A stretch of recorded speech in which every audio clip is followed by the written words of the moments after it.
Hey, warriors, you whispered yes when your heart screamed no. You dimmed your light so someone else could shine brighter. You carried their weight until your knees buckled, and still you apologized for stumbling. That ache in your chest, it's not weakness. It's your soul recognizing the truth you've been avoiding. You've been treating yourself like an option in a world where you should be a priority. And the cruelest part? You didn't even notice when it started. Most people walk through life never questioning why they feel hollow inside. They blame circumstances, other people, bad timing. But the real culprit has been staring back at them in the mirror every single morning.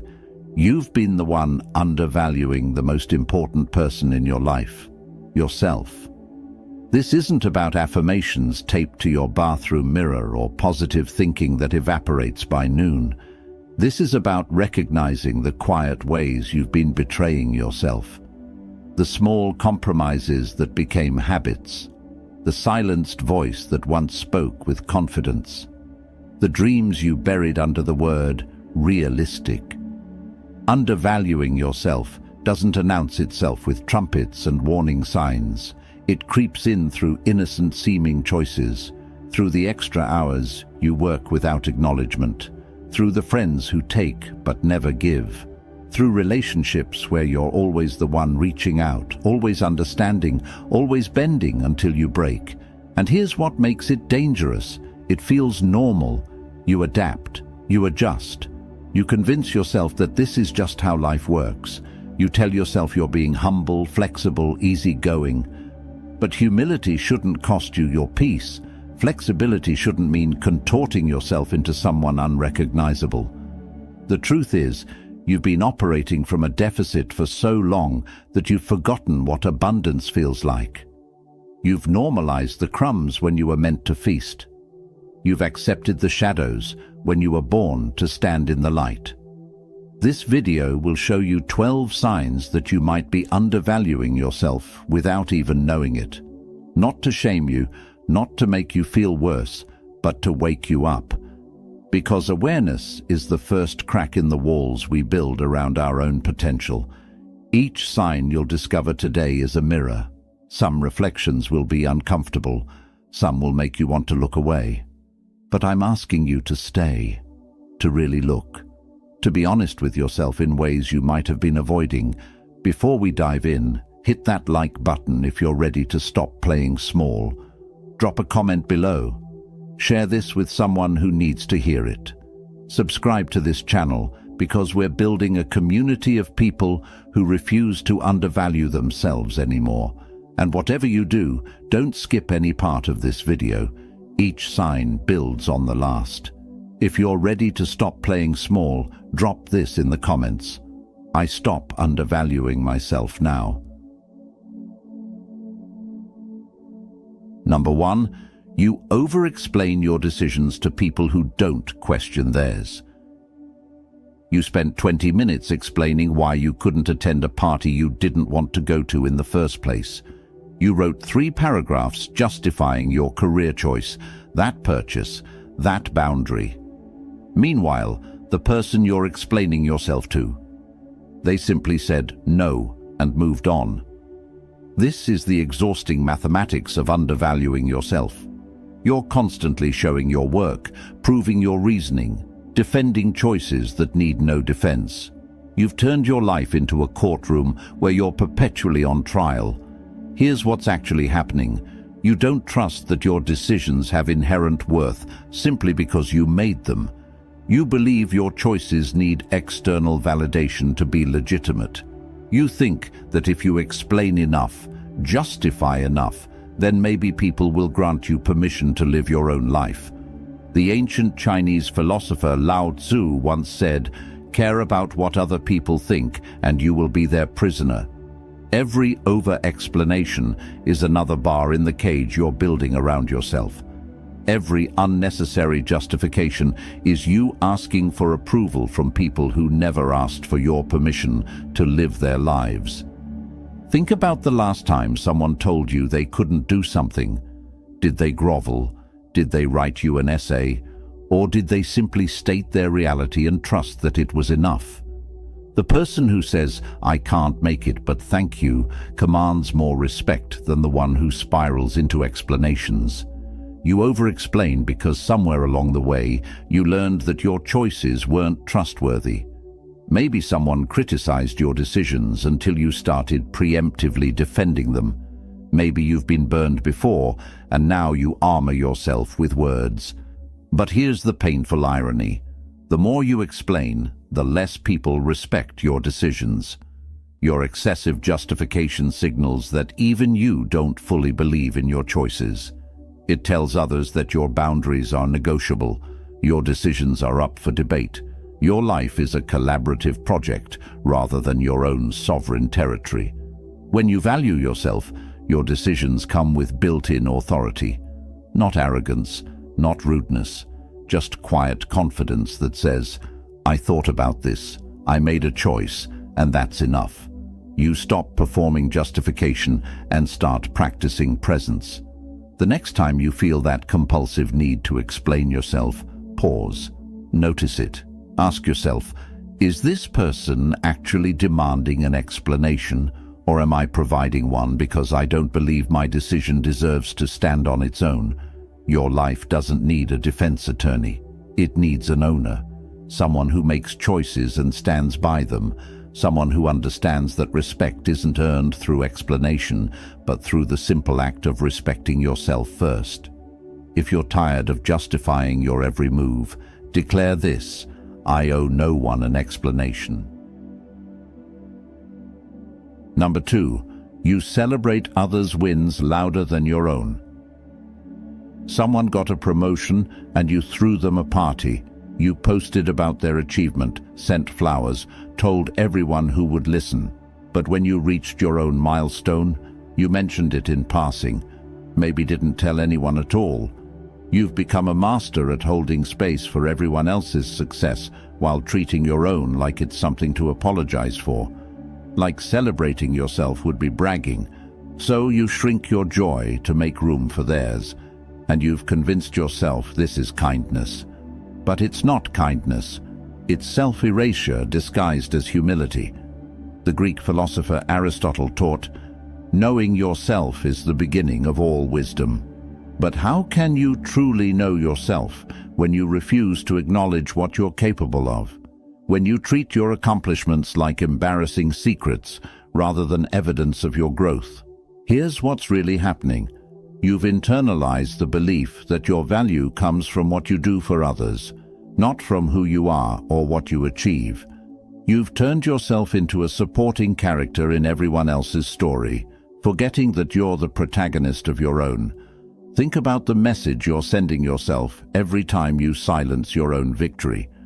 You're teaching yourself that what you accomplish doesn't matter, that your hard work, your dedication, your growth are somehow less significant than everyone else's.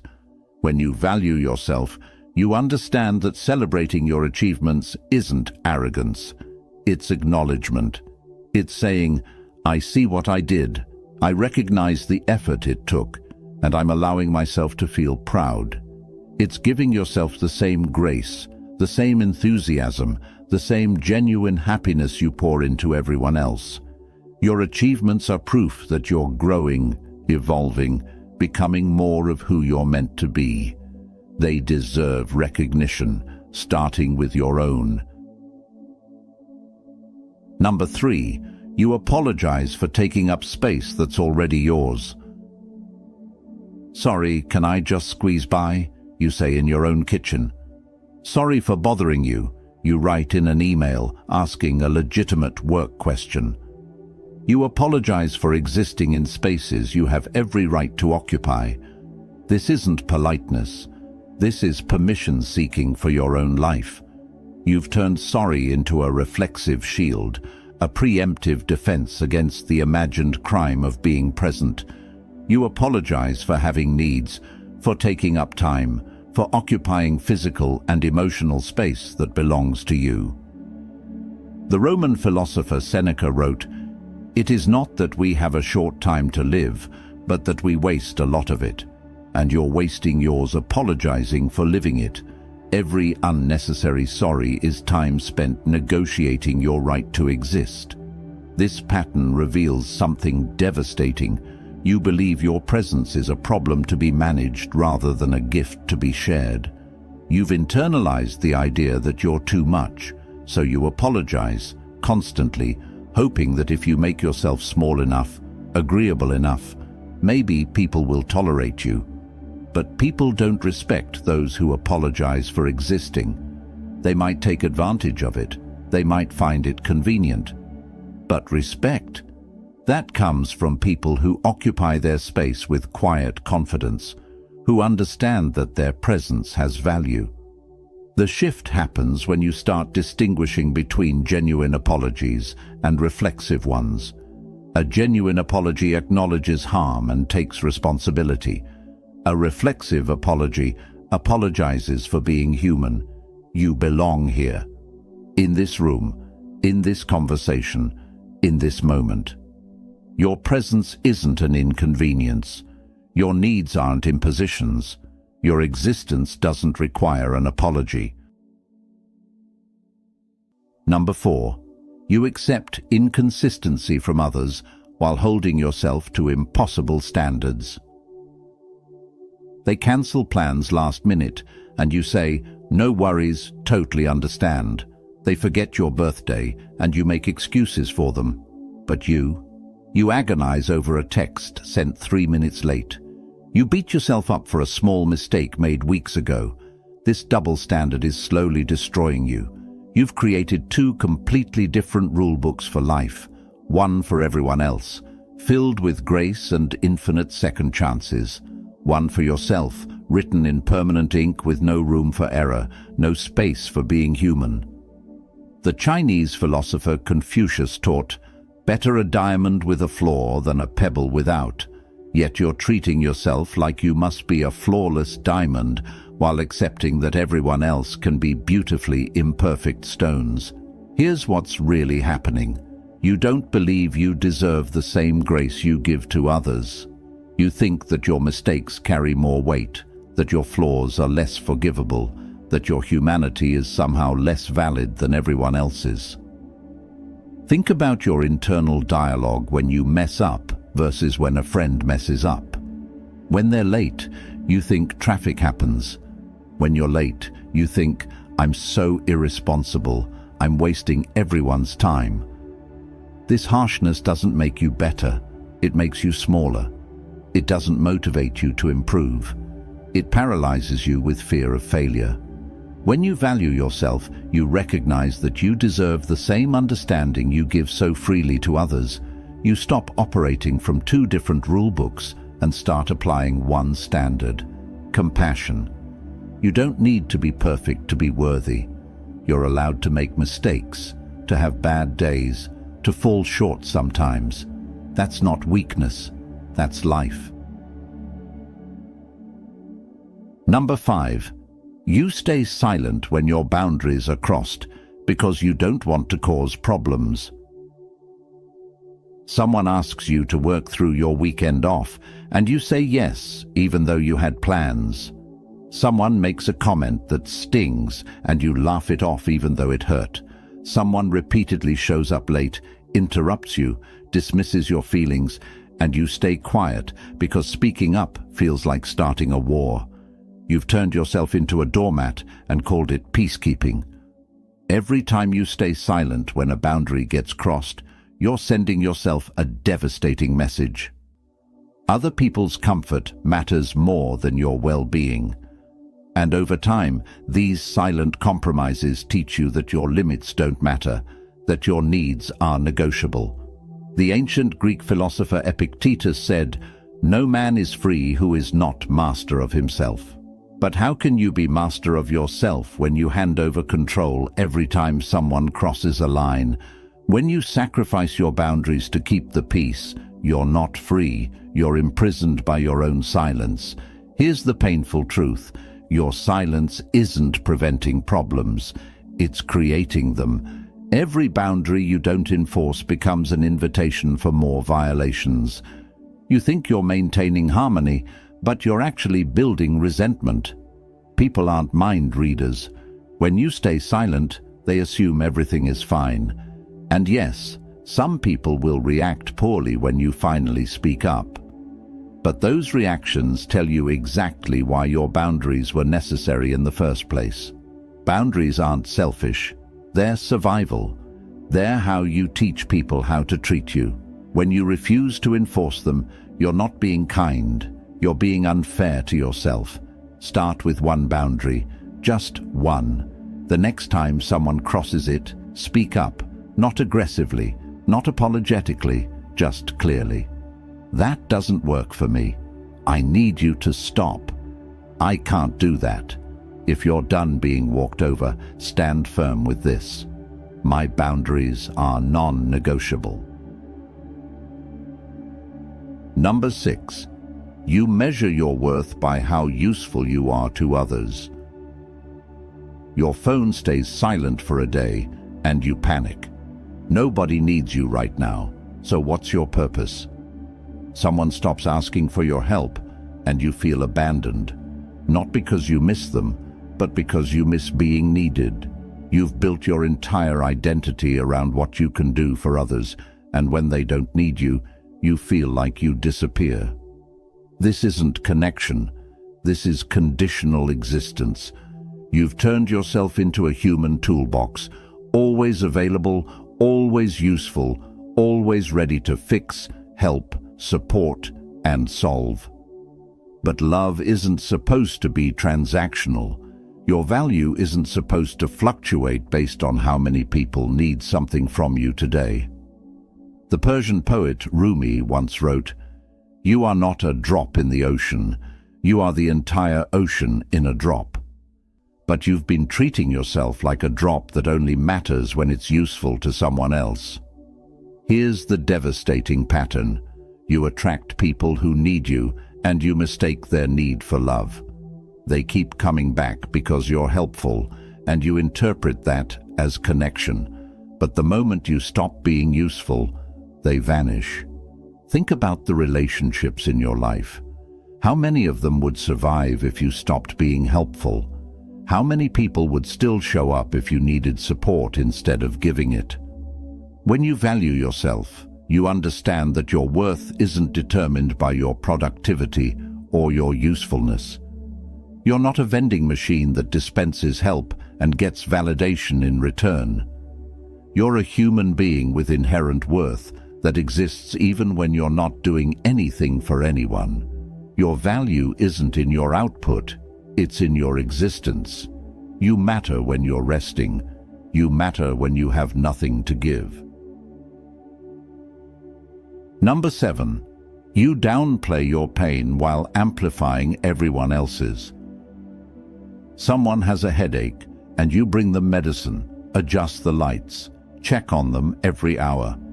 But you've been dealing with chronic pain for months, and you haven't mentioned it to anyone. You minimize your struggles with phrases like, "It's not that bad," or "Other people have it worse." You've become an expert at making your pain invisible while making everyone else's pain your priority. This isn't empathy. This is self-abandonment dressed up as compassion. The Roman emperor and philosopher Marcus Aurelius said, "You have power over your mind, not outside events. Realize this, and you will find strength." But you've given your power away by deciding that other people's pain always takes precedence over your own experience. Here's what happens when you constantly downplay your pain. You teach yourself that your suffering doesn't matter. Every time you minimize what you're going through, you reinforce the belief that you're not worth caring about. You compare your pain to everyone else's and always decide yours isn't significant enough. Someone's going through a divorce, so your breakup doesn't count. Someone lost their job, so your workplace stress is trivial. But pain isn't a contest. Suffering doesn't have a minimum threshold before it deserves acknowledgement. Your struggles don't need to be the worst in the world to be valid. By refusing to acknowledge your pain, you're not being strong, you're being silent. And silence doesn't heal, it just turns pain into isolation. When you value yourself, you recognize that your pain deserves the same attention and care you give to others. Not more, not less, the same. Start small. The next time someone asks how you are and you're not okay, try telling the truth. Just honestly. I'm struggling a bit, or I'm having a rough day. If you're ready to stop hiding your struggles, acknowledge this. I honor my pain. Number 8. You keep people in your life who consistently make you feel small. There's someone in your life who always has a subtle criticism ready. They disguise it as concern or honesty, but it always leaves you feeling less than. Someone who talks over you, dismisses your ideas, makes jokes at your expense. And yet, they're still in your life. This is what happens when you undervalue yourself. You give prime real estate in your life to people who wouldn't even let you stand in their yard. The ancient Greek philosopher Epictetus taught, "We have 2 ears and 1 mouth, so that we can listen twice as much as we speak." But some people in your life don't listen at all. They wait for their turn to talk, to criticize, to make everything about themselves. Here's the hard truth. People treat you the way you teach them to treat you. When you accept disrespect, you're teaching them that disrespecting you is acceptable. When you stay after they've made you feel small, you're showing them there are no consequences. Think about how you feel after spending time with them. Drained, anxious, like you need to defend yourself. Now think about how you feel after spending time with people who genuinely value you. Energized, peaceful. That difference isn't coincidence. You're not responsible for fixing people who hurt you. You don't owe loyalty to relationships that cost you your peace. And you're not a bad person for choosing yourself over people who never chose you. When you value yourself, you become selective about who gets access to you.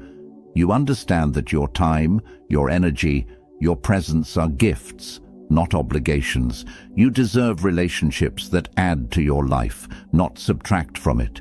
You deserve people who make you feel bigger, not smaller. Number 9. You say yes when everything inside you is screaming no. The request comes, and before they even finish asking, you feel your stomach drop. Every cell in your body is saying no. Your intuition is waving red flags. But your mouth says yes, again. You've become a stranger to your own truth, overriding your instincts to accommodate everyone else's needs. This isn't generosity. This is self-betrayal with a smile. Every time you say yes when you mean no, you're telling yourself that your feelings don't matter, that your needs are less important than their comfort. And over time, these yeses compound into a life you didn't choose, filled with obligations you never wanted. The Buddha taught, you yourself, as much as anybody in the entire universe, deserve your love and affection. But you've been giving your love and affection to everyone except the person who needs it most. You show up for everyone else while abandoning yourself. Here's what's really happening. You've confused people-pleasing with kindness. You think saying yes makes you caring, generous, reliable. But real kindness includes being kind to yourself. And there is a cost. Every misaligned yes costs you energy you don't have, time you can't get back, peace you desperately need. When you value yourself, you understand that no is a complete sentence, that honoring your truth isn't selfish, it's essential, that people who only value you when you say yes don't actually value you at all. Start practicing the pause. When someone asks something of you, don't answer immediately. Give yourself space to feel what your body already knows. Your yes should mean something. It should come from genuine willingness, not guilt or fear. And your no should be just as valid, just as respected, just as acceptable. If you're tired of saying yes when you mean no, own this. My no protects my yes. Number 10. You settle for less than what you know you deserve. You watch others get promotions, relationships, opportunities that you're just as qualified for. But instead of pursuing what you want, you tell yourself to be grateful for what you have. You lower your expectations, shrink your dreams, and convince yourself that wanting more is greedy. You've turned settling into a virtue and called it contentment. There's a difference between gratitude and resignation. Gratitude says, I appreciate what I have while working toward what I want. Resignation says, I'll take what I can get because wanting more is asking too much. The Greek philosopher Plato wrote, "The first and greatest victory is to conquer yourself." But you haven't conquered yourself. You've surrendered to fear, to doubt, to the voice that says you're not worthy of anything better. Here's what settling actually means. You know there's better out there, and you've decided you're not worth pursuing it. You see what you want, and you tell yourself it's not for people like you. You settle for the job that drains you because at least it's stable. You settle for the relationship where you're not truly happy because at least you're not alone. You've made at least your life philosophy, accepting the minimum when you deserve so much more. But settling isn't safe. It's slow suffocation. It's choosing a life that feels like a compromise instead of a choice.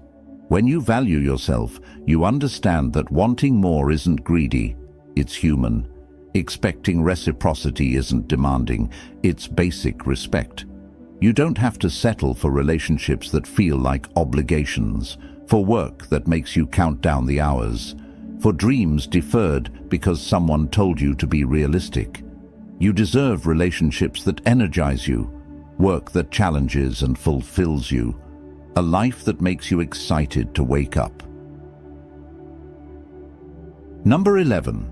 You wait for external validation before believing in yourself. You finished that project, and instead of feeling proud, you immediately wonder what others will think. You made a decision, and you're scanning everyone's faces for approval. You accomplished something significant, but it doesn't feel real until someone else acknowledges it. You've outsourced your confidence to people who were never meant to hold it. This is the exhausting reality of not valuing yourself. You need constant confirmation from others that you're doing okay, that you matter, that you're enough.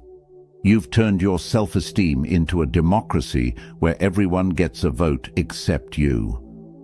The Roman philosopher Cicero said, "The life of the dead is placed in the memory of the living." But you're placing your life in the opinions of others, giving them the power to determine whether you're living well or not. Here's the painful pattern. You do something you're proud of, but you can't fully celebrate until someone else validates it. You make progress, but it doesn't count until it's witnessed. You feel good about yourself, but that feeling evaporates the moment someone seems unimpressed. And the cruelest part? External validation is unreliable. People are distracted, dealing with their own issues. They might not notice your achievements, and none of that should determine your worth. When you value yourself, you become your own primary source of validation. Not your only source, but your primary one. You know when you've done well. You recognize your growth. You celebrate your wins without needing an audience. Start practicing internal validation. When you accomplish something, pause before you share it. Sit with it. Feel your own pride. Acknowledge your effort. Let yourself be the first person to recognize what you've done. You already know when you've done well. You already know your worth. But you've been taught to doubt that knowing until someone else confirms it. Stop waiting. Your opinion of yourself is the one that matters most. If you're ready to trust your own judgment, commit to this. I believe in myself first. Number 12. You treat your own dreams like background noise while prioritizing everyone else's. Your friend mentions their goal, and you're immediately brainstorming ways to help them. You research resources, make connections, send encouraging messages. But your own dreams? They sit in the back of your mind, collecting dust, waiting for a someday that never comes. You've become the architect of everyone else's future while leaving your own blueprints untouched. This is the ultimate sign of undervaluing yourself, treating your aspirations like they're optional while treating everyone else's like they're essential. The Chinese philosopher Zhuangzi said, "Happiness is the absence of striving for happiness." But you're not even striving for your own happiness. You're striving for everyone else's while treating your own like an afterthought. Here's what's happening. You don't believe your dreams are as important as theirs. You've convinced yourself that helping others reach their goals is more noble than reaching your own. You know your dreams. They're still there, underneath all the reasons you've stacked on top of them. I'm too old. I don't have time. It's not practical. Each excuse is a brick in the wall you've built between yourself and the life you actually want to live. Think about how you respond when someone shares their dream. You light up. You brainstorm. You believe in their potential. Now think about how you respond to your own dreams. You dim. You doubt. You list obstacles. When you value yourself, you understand that your dreams deserve the same investment you give to others. That your goals are just as valid, just as worthy of pursuit, just as deserving of time and energy and belief. Your dreams have been waiting patiently.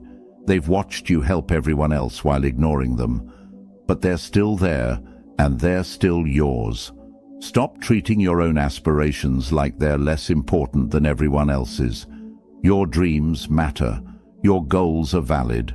Your life is worth living intentionally. If you're done putting everyone else first, prioritize yourself with this: my dreams are a priority. You've just walked through 12 mirrors, and each one has shown you a reflection you might not have wanted to see. The over-explaining, the silent celebrations, the automatic apologies, the impossible standards, the violated boundaries, the worth measured in usefulness, the invisible pain, the people who diminish you, the yes when you meant no, the settling, the external validation, the abandoned dreams. These aren't just signs. They're symptoms of a deeper wound, the belief that you're not enough, that your value is something you have to earn, prove, justify, that everyone else's needs, opinions, dreams, and comfort matter more than your own. But here's what I need you to understand. You've been enough this entire time. Your worth isn't something you earn, it's something you are. You were born with inherent value that doesn't fluctuate based on productivity, usefulness, or approval. That worth doesn't disappear when you set boundaries, when you celebrate yourself, when you say no, when you pursue your own dreams. The shift from undervaluing yourself to truly seeing your worth isn't a single moment. It's a series of choices, small, daily decisions, to honor yourself the way you've been honoring everyone else. It starts now, not when you're more successful, more confident, more put together. Now, with your current flaws, current struggles, current imperfections. You don't need to become someone else to deserve better. You just need to recognize that you already do. Some people won't like this version of you. The one who sets boundaries, the one who says no, the one who stops over-explaining, stops settling, stops shrinking. Let them be uncomfortable. Their comfort was never worth your peace anyway. You've spent so long being everything to everyone else. Now it's time to be something to yourself. Not perfect, not flawless, just seen, just valued, just worthy of the same care, patience, and belief you've been giving everyone else. Your life is happening right now, not someday when you're more deserving, not later when you've proven yourself. Now. And you get to decide, will you keep undervaluing yourself, or will you finally recognize what you've always been worth? The choice has always been yours. The power has always been yours. The worth has always been yours. You just forgot. But you remember now. If this message resonated with you, hit that like button. Drop an affirmation in the comments. Let the words sink in deeper. Share this video with someone who needs to hear it. Subscribe to this channel because we're done undervaluing ourselves. We're done playing small. We're done accepting less than we deserve. Your journey to truly valuing yourself starts the moment you decide you're worth the effort. And you are. You always have been. If this video opened your eyes to your worth, seal it with this: I am enough, starting now.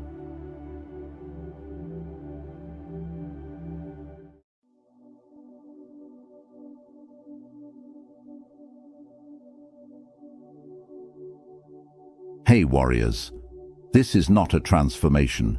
This is recognition. In the next 40 minutes, you won't discover something new. You'll remember something ancient. A way of being that lives beneath the noise, beneath the performance, beneath the constant calculation of how to move through a world that taught you to second-guess your existence. Dangerous confidence isn't aggression wrapped in certainty. It isn't the boardroom voice or the stage presence. It's the quality of energy that makes people lean forward when you speak quietly. The gravitational pull of someone who has stopped fragmenting themselves for comfort. The world is full of people performing confidence, chest out, voice loud, laugh forced. But you can feel the hollowness. You can sense the effort. Real confidence requires no amplification. It exists in the pause before you speak, in the steadiness of your gaze, in the way you don't flinch when silence stretches. Right now, you might be carrying invisible weight, the weight of chronic self-monitoring, the exhaustion of translating yourself into something more palatable, the subtle violence of editing your truth before it reaches your lips. This weight doesn't announce itself dramatically. It accumulates in small surrenders. Each time you laugh at something that isn't funny, each time you nod when you want to shake your head, each time you say, "I'm sorry," when you've done nothing wrong.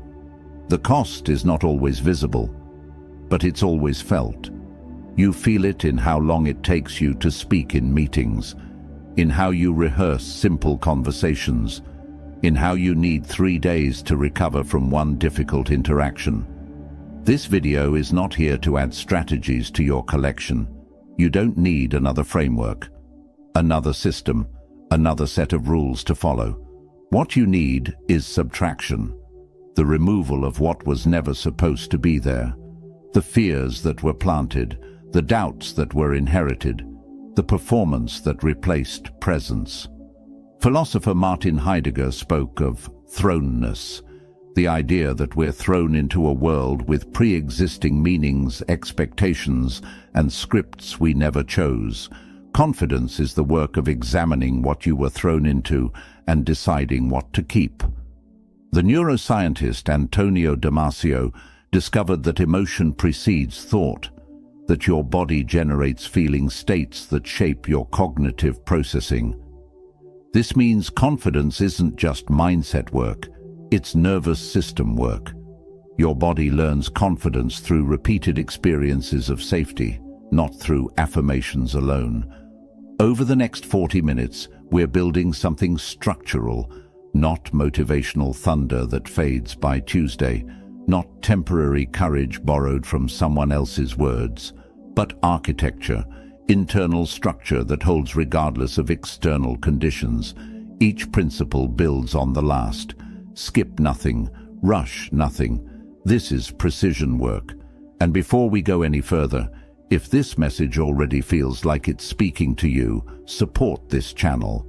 Like the video. Share it with someone who needs their strength back. Subscribe if you're ready to build a calmer, stronger inner world. And comment to let this message move beyond the screen. We begin now. Type this if you're done playing small. I don't bend, I rise. Number 1. Stop performing certainty you don't feel. The confidence crisis of our time isn't that people lack confidence, it's that they're pretending to have it while suffocating underneath. You've seen it. The too loud laugh, the aggressive certainty that feels brittle. The person who can't tolerate being questioned because their entire presence is a construction, not a foundation. Dangerously confident people do something radical. They admit uncertainty without losing authority. They say, "I don't know," without their voice wavering. They say, "I'm still figuring this out," without diminishing themselves. They say, "I changed my mind," without defensive explanation. This is confidence matured beyond performance. Most people were taught that confidence means never showing doubt, never revealing process, never letting anyone see the scaffolding behind the finished building. So they construct elaborate facades. They speak in absolutes. They hide confusion. They fake fluency in topics they barely understand. And the cost is enormous. When you perform certainty you don't feel, you split yourself. There's the you that speaks, and the you that watches yourself speak while panicking internally. There's the you that projects calm, and the you that's screaming underneath. This split is exhausting. It consumes massive cognitive resources. It leaves you depleted after simple interactions. The psychologist Fritz Perls described this as the difference between dog life and bullshit life, the authentic existence versus the performed one.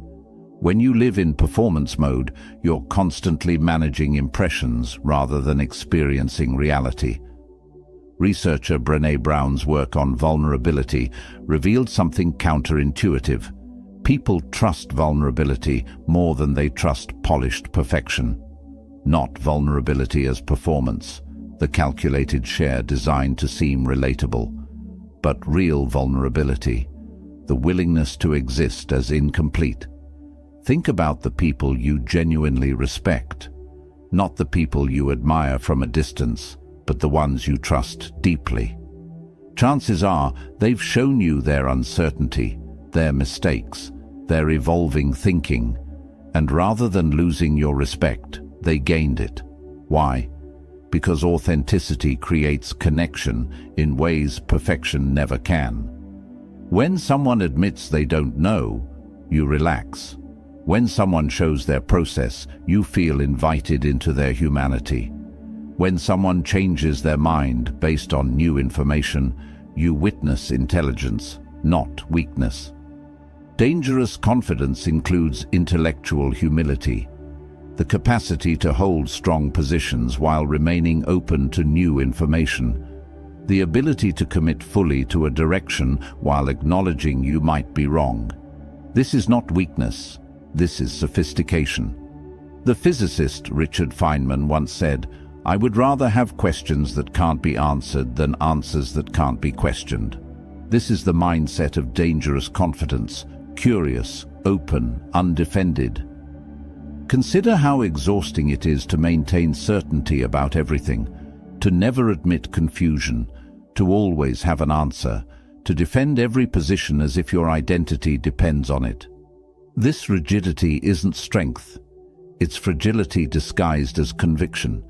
Real confidence has flexibility. It bends without breaking. It absorbs new information without collapsing. It allows for error without catastrophizing. Practice this shift. When you don't know something, instead of bluffing or deflecting, say, "I don't have enough information on that yet. Let me think about it and get back to you." Notice what happens. Most people respect this more than a rushed, uncertain answer delivered with false confidence. When you're uncertain, instead of choosing a side prematurely to appear decisive, say, "I'm weighing multiple factors here. Give me time to process." This demonstrates thoughtfulness, not weakness. When you make a mistake, instead of defending or minimizing, say, "I got that wrong. Here's what I'm doing differently." This shows accountability and growth orientation. When someone presents information that contradicts your view, instead of immediately counter-arguing, say, "That's interesting. I hadn't considered that angle. Let me sit with this." This displays openness and security. Notice what happens. At first, your ego will protest. It will tell you that admission equals weakness, that uncertainty equals incompetence, that changing your mind equals failure. Ignore it. That voice is trauma speaking. It's the internalized judgment of systems that valued appearance over accuracy. It's the echo of teachers who punished questions, of parents who demanded instant answers, of peers who mocked confusion. But the people worth having in your life respond differently to honest uncertainty than your fear predicts. They lean in. They appreciate the honesty. They trust you more, not less. Your confidence should be flexible, not fragile. It should accommodate growth, not resist it. It should prioritize accuracy over ego. When you stop performing certainty, something releases. You stop using so much energy to maintain the performance. That energy returns to you. You become more present, more creative, more genuinely engaged, and paradoxically, you become more trustworthy. People sense the difference between someone who is confident and someone who is desperate not to appear uncertain. The first feels solid, the second feels hollow. This shift transforms how you move through the world. You stop avoiding conversations where you might not have all the answers. You stop pretending to understand things you don't. You stop defending positions just because you once held them.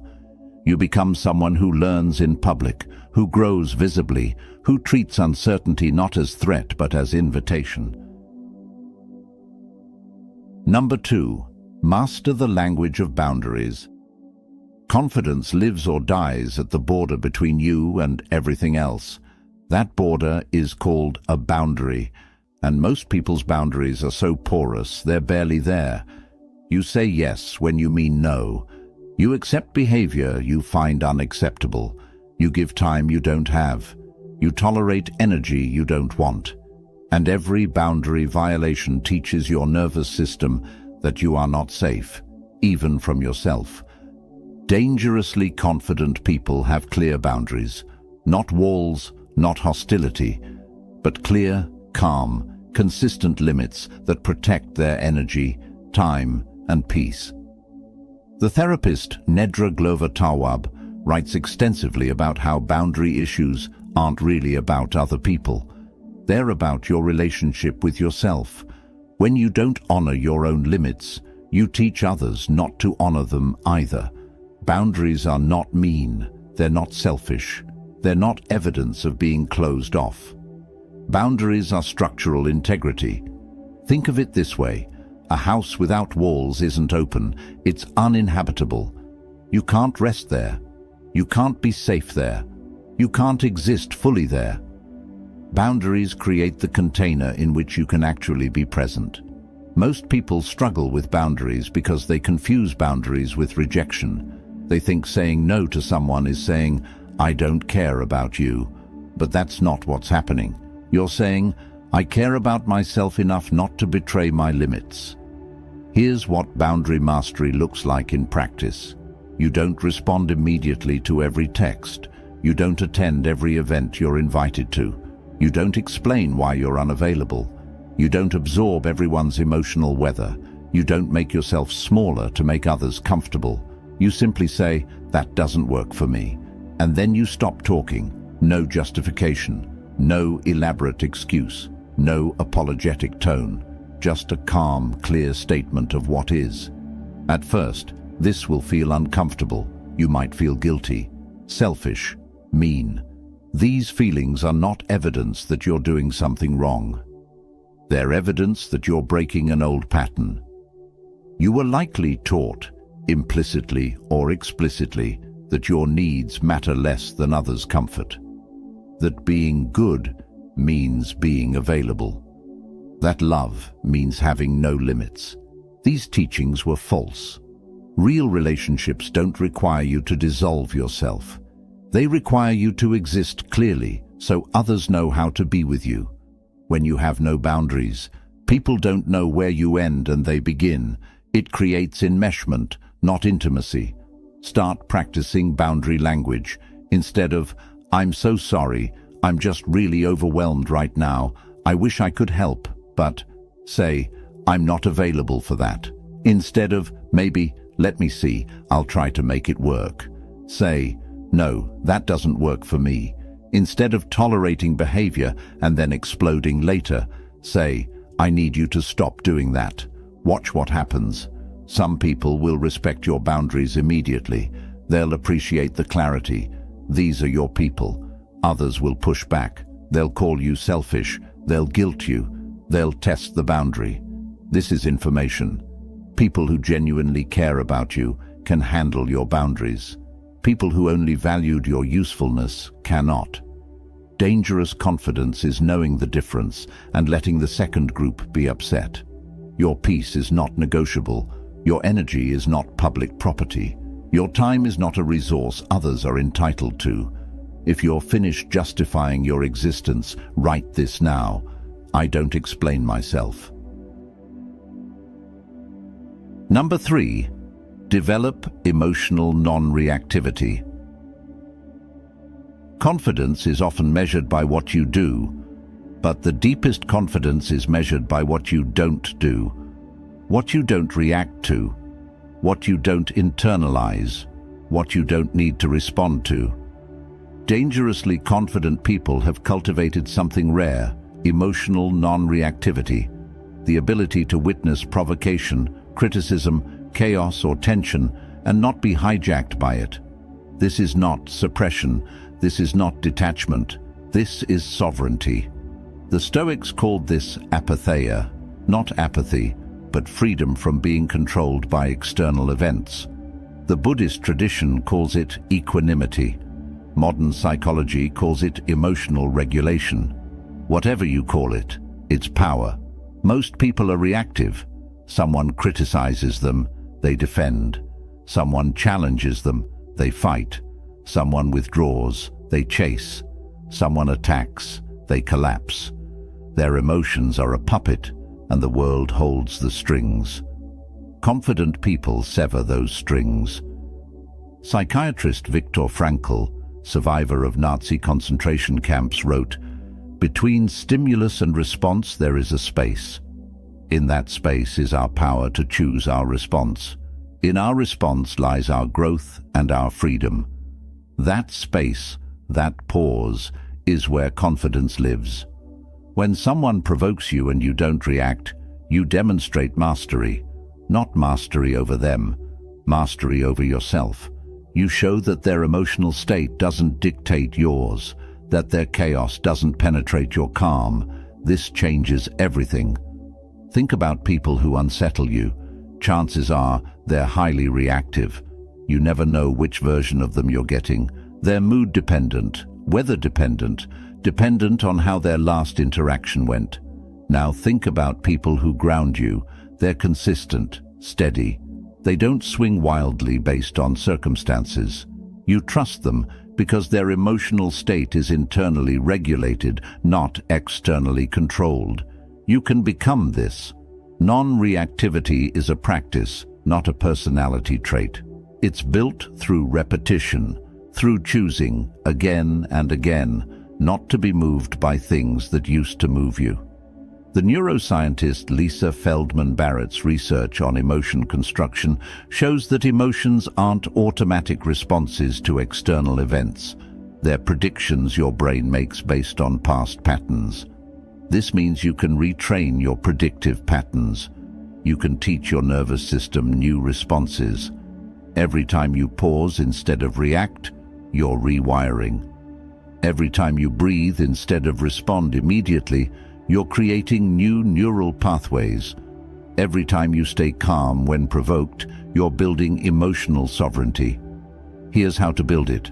When someone criticizes you, don't defend, don't explain, don't counterattack. Simply say, "I'll consider that." Then actually consider it later when you're calm. If it's valid, integrate it.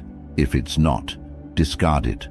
Either way, you weren't controlled by it. Notice what happens in your body when you receive criticism.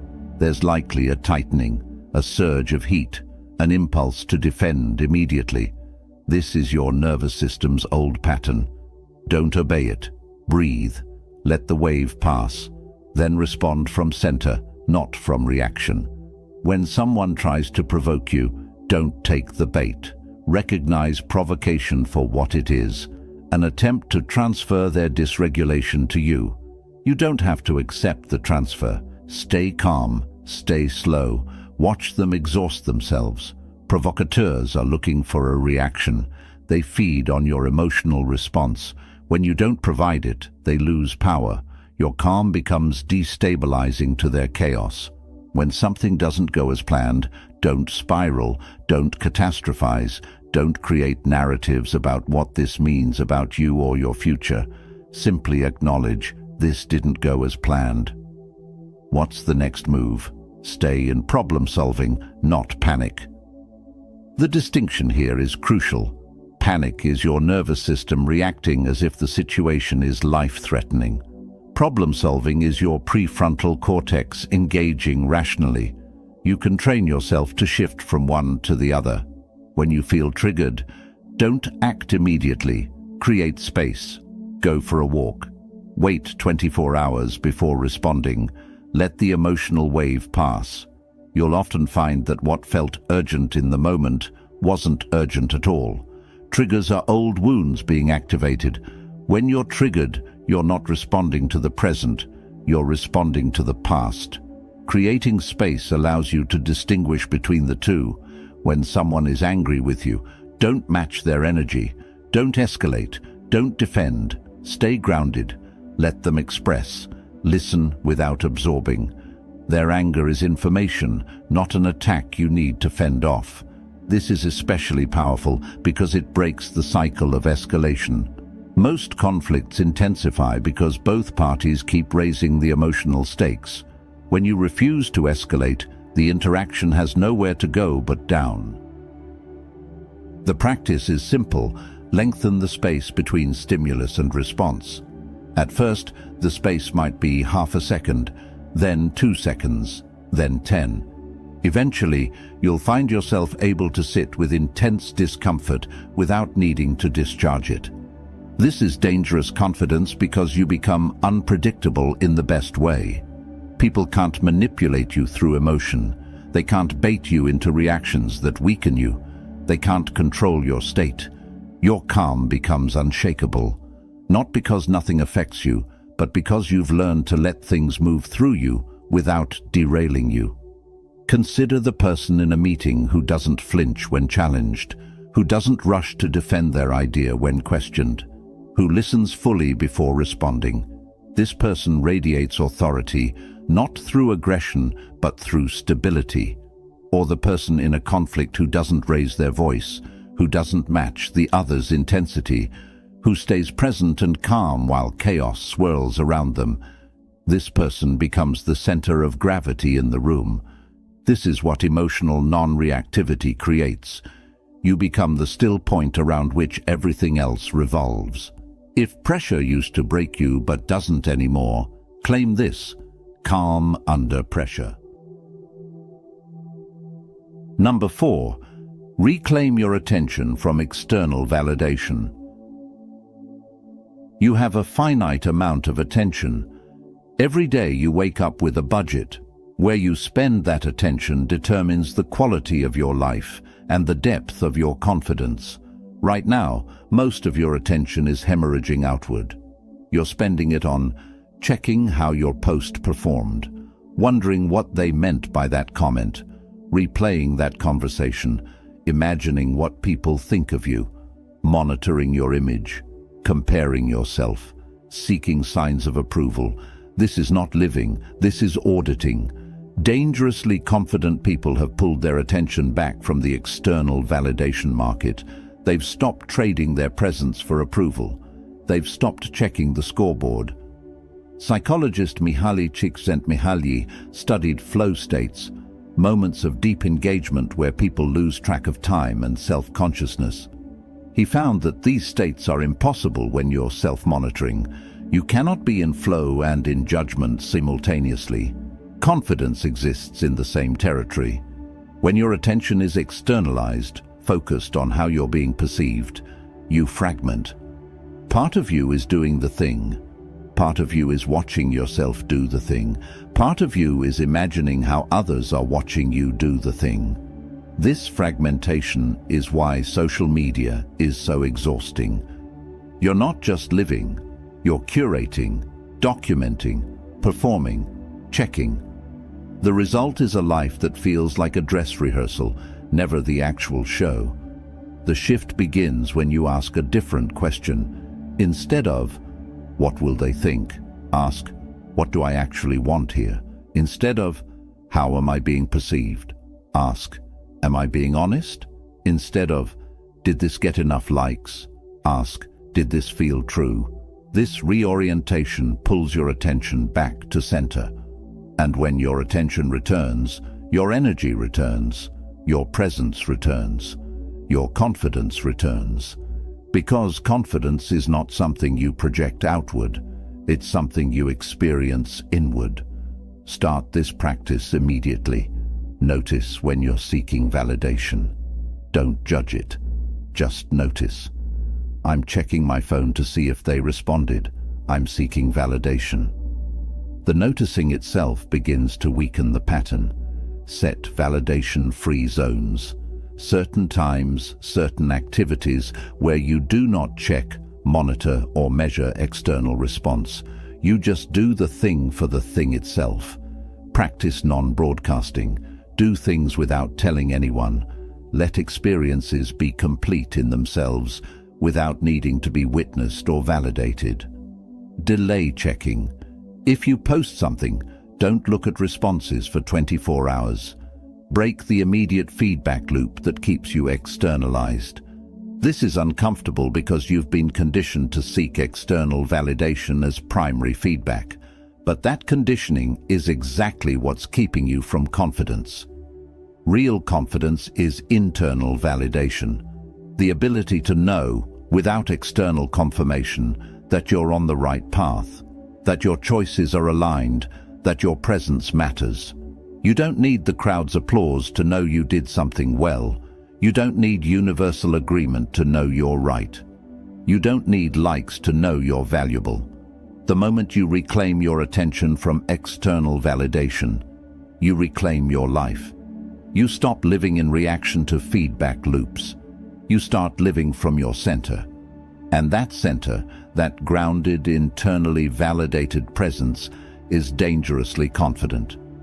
If you're choosing self-respect over approval today, prove it. I choose myself. Number 5. Understand that confidence is built through micro-decisions. Most people are waiting for the big moment, the promotion, the opportunity, the relationship, the breakthrough. They think confidence will arrive when external circumstances change. It won't. Confidence is not a destination you reach when conditions are right. It's a muscle you build through thousands of small decisions that align with who you're becoming. Every micro-decision is a vote for the person you're becoming or the person you're leaving behind. You hit snooze or you get up, vote. You speak your truth or you stay quiet, vote. You honor your boundary or you collapse, vote. You follow through or you make excuses, vote. Confidence is the aggregate of these votes. Behavioral scientist B.J. Fogg's research on habit formation shows that tiny behaviors, when consistent, create identity-level change more effectively than dramatic overhauls. Not because tiny behaviors are inherently powerful, but because they're sustainable. You can't maintain heroic effort, but you can maintain micro-integrity. Think about confidence as trust. Trust between your present self and your future self. Every time you do what you said you'd do, trust increases. Every time you betray that commitment, trust erodes. This happens invisibly. No one sees these micro-betrayals. No one knows you said you'd work on that project and scrolled instead. No one knows you promised yourself you'd speak up and stayed silent. But you know, and your nervous system knows. Each betrayal registers as, I can't trust myself. Each integrity register as, I am reliable. Dangerously confident people are built on micro-integrity. They make small promises and keep them, not for performance, not for others, for themselves. Here's how to build this. Make promises you can keep. Don't commit to running a marathon if you don't run. Commit to putting on running shoes 3 times this week. Lower the threshold. Raise the consistency. Track completion, not perfection. Did you do what you said you'd do? That's the only metric. It doesn't need to be done well. It needs to be done. Celebrate micro wins. Your brain needs evidence that following through matters. When you keep a small promise, acknowledge it. I said I'd write for 10 minutes. I did. That's integrity. Address micro-betrayals immediately. When you don't follow through, don't spiral into shame. Just reset. I didn't do what I said. What's the smallest version of this I can do right now? Then do it. Over time, something shifts. You stop doubting whether you'll show up. You develop a quiet certainty, not because life got easier, but because you became more reliable to yourself. This is confidence, not the confidence of someone who never fails, but the confidence of someone who knows they'll show up regardless. People can feel this quality. They sense that you're not someone who talks about things. You're someone who does things, even small things, consistently. That consistency becomes your signature, and when big opportunities arise, when the moment comes that requires confidence, you don't question whether you have it. You know you do, because you've been building it in private through thousands of small moments no one else saw. Confidence is not found. It's forged in the daily, unglamorous, unsexy micro-decisions that no one applauds. If you're done begging to be liked, stamp this in the comments. I don't need approval. Number 6. Stop defending your reality. One of the most exhausting confidence leaks is the constant need to defend your reality, your choices, your boundaries, your perspective, your experience. When someone questions you, you immediately mount a defense. You gather evidence, you build arguments, you try to make them see what you see.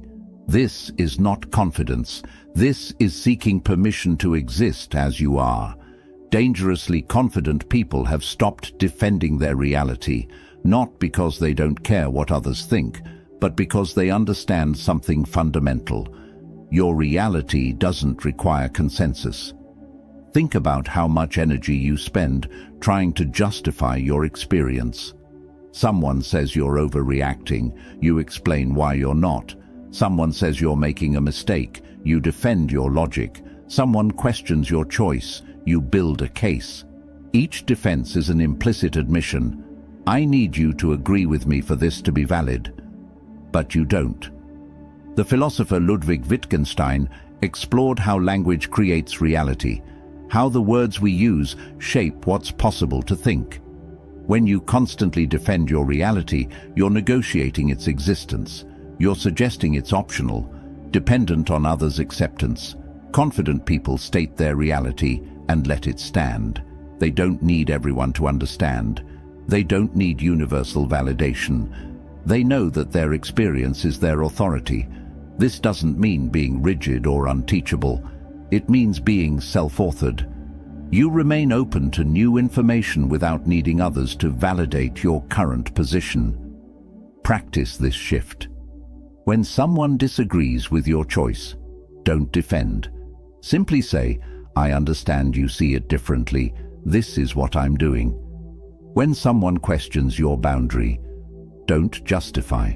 Simply say, this is what works for me. When someone invalidates your experience, don't argue. Simply say, I hear that you see it differently. My experience was different. Notice the pattern. You acknowledge their perspective without absorbing it.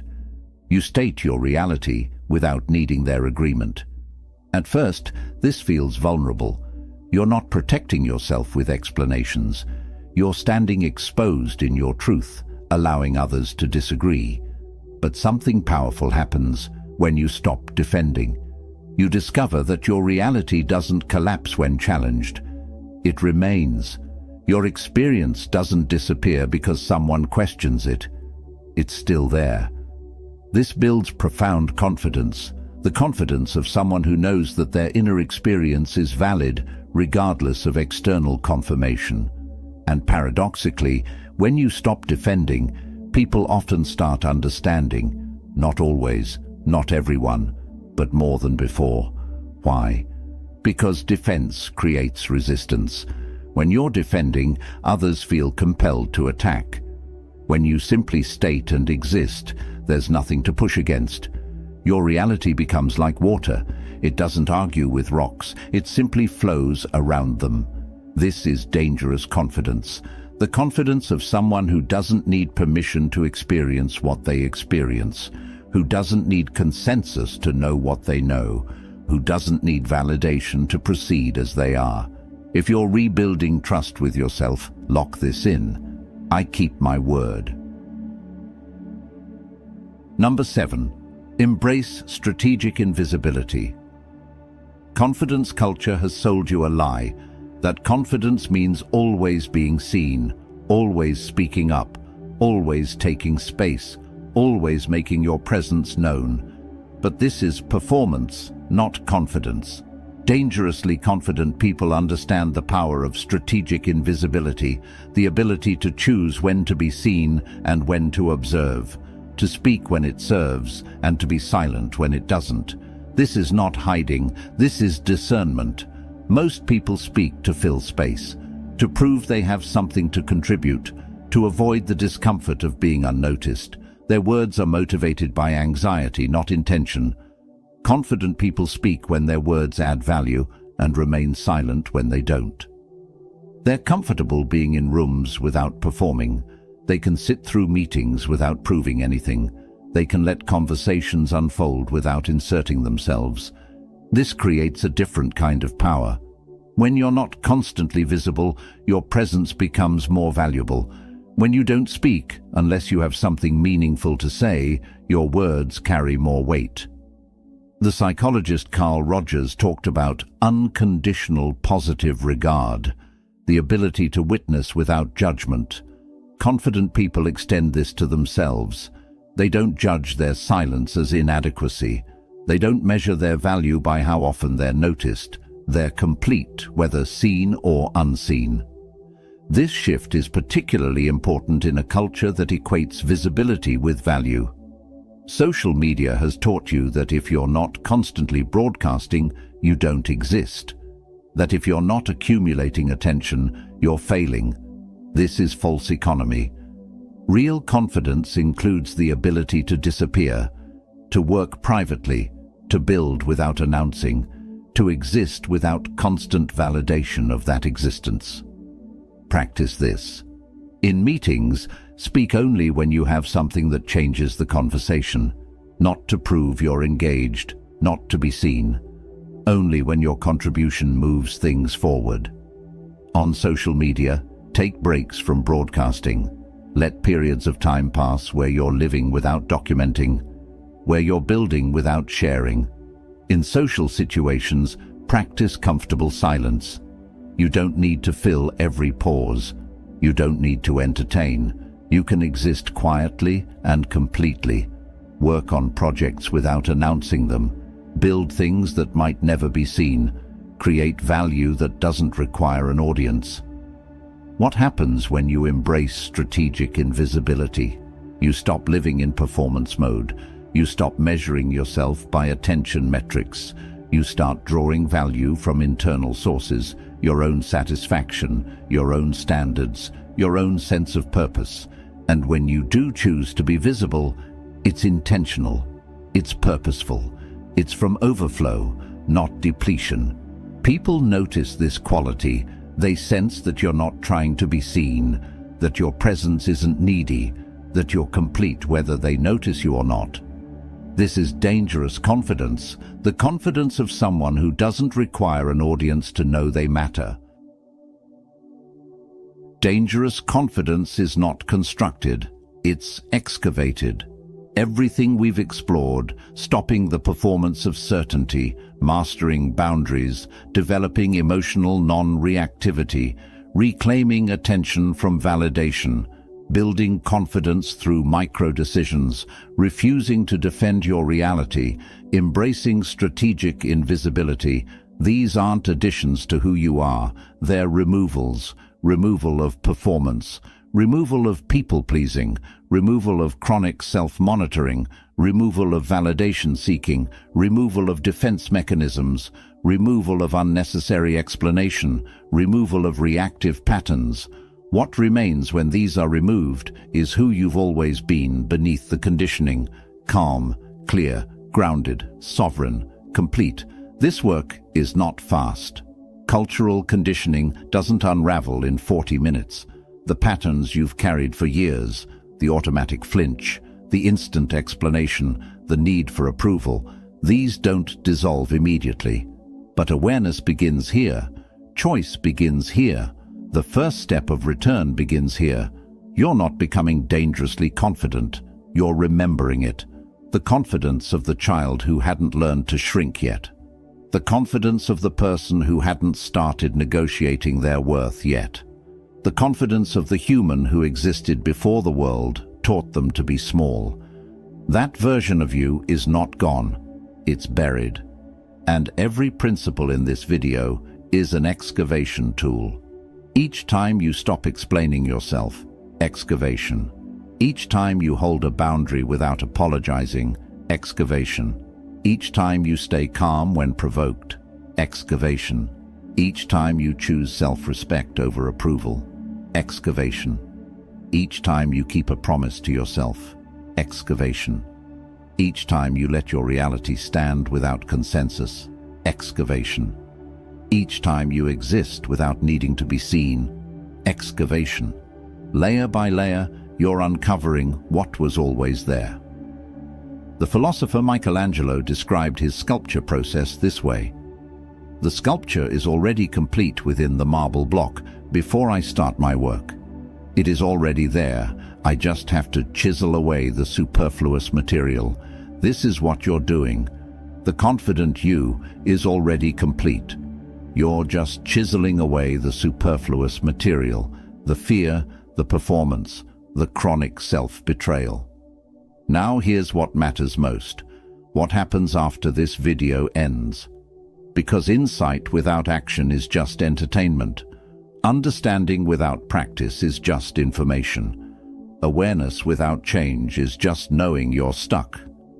The difference between someone who watches this and forgets it by tomorrow and someone who transforms is simple: repetition.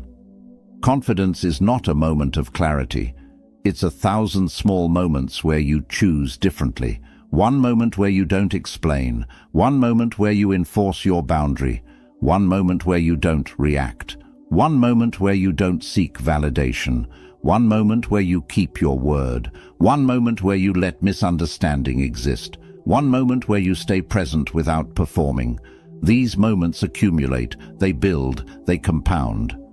And 6 months from now, you won't recognize the person you were today, not because you became someone else, but because you finally became yourself fully. The people in your life will notice. They won't necessarily understand what changed. They'll just sense something different, something solid, something they can't shake or manipulate or guilt. Some will appreciate it. They'll treat you with more respect. They'll match your energy. They'll show up differently. Others will resist it. They'll test your boundaries. They'll provoke you. They'll tell you you've changed, and they won't mean it positively. Both responses are information, not instruction. Let them respond however they respond. Your job is not to control their reaction. Your job is to remain grounded in your truth. This is the final layer of dangerous confidence, unwavering self-trust in the face of external turbulence. You know who you are. You know what you stand for. You know what you will and won't tolerate. You know what you need, and you honor all of it, regardless of who agrees. This is not arrogance. Arrogance needs to prove itself. Arrogance performs. Arrogance seeks validation through dominance. This is quiet, unshakable self-knowledge, the kind that doesn't need to announce itself, the kind that doesn't need to convince anyone, the kind that simply is. Carry this forward into every interaction, into the meeting where you used to shrink, stand full size, into the relationship where you used to over-explain, speak once and stop, into the conflict where you used to collapse, stay grounded, into the moment where you used to seek approval, choose self-respect, into the commitment where you used to flake, follow through, into the misunderstanding where you used to defend, let it be, into the room where you used to perform, just exist. This is how confidence becomes your default, not your exception. And remember, this is not about being perfect, it's about being whole. You'll still have moments where you over-explain, where your boundary wobbles, where you react instead of respond, where you seek validation, where you break a promise to yourself, where you defend unnecessarily, where you perform instead of being present. This is human. The difference is you'll notice it faster, you'll correct it quicker, you'll return to center with less drama. That's growth, not never falling, but falling less frequently and recovering more rapidly. If this message served you, serve it forward. Like this video, share it with someone who's been quietly eroding, someone whose confidence has been leaking for years, someone who needs to remember they're allowed to take up space. Subscribe for continued guidance on building a grounded, sovereign life, because this conversation doesn't end here. This is foundational work, but there's more. More on maintaining confidence in toxic environments, more on rebuilding after it's been shattered, more on teaching these principles to the next generation, more on integrating confidence with compassion, because dangerous confidence is not cold confidence. This channel exists to support your continuous return to self, and if you feel stronger than you did 40 minutes ago, seal it. Unshakable confidence. You're not becoming someone else. You're finally standing as yourself, fully, unapologetically, dangerously. The version of you that doesn't shrink, the version of you that doesn't perform, the version of you that doesn't apologize for existing. That version has always been here. Welcome home.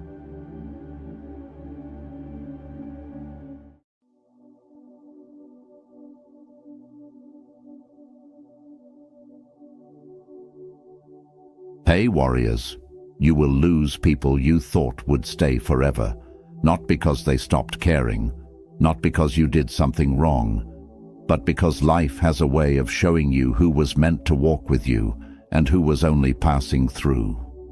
And when that moment comes, when you look around and realize you're standing alone, you'll understand something powerful. You were always enough. You just needed the world to step back so you could see it.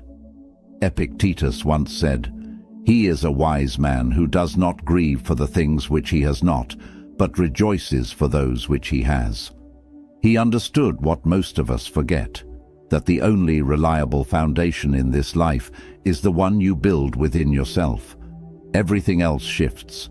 People change, promises fade, circumstances turn. But the person you become, the strength you carry inside, that stays. Standing alone doesn't mean you failed at connection. It means you stopped depending on others to complete you. There's a difference between loneliness and solitude. Loneliness is a wound. Solitude is a choice. Loneliness screams for someone to fill the emptiness. Solitude whispers that you're already whole, and once you learn that difference, everything changes.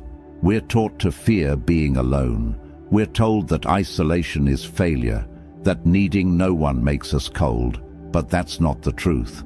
The truth is that the strongest people you'll ever meet learned to walk through fire by themselves. They didn't become hard. They became unshakable.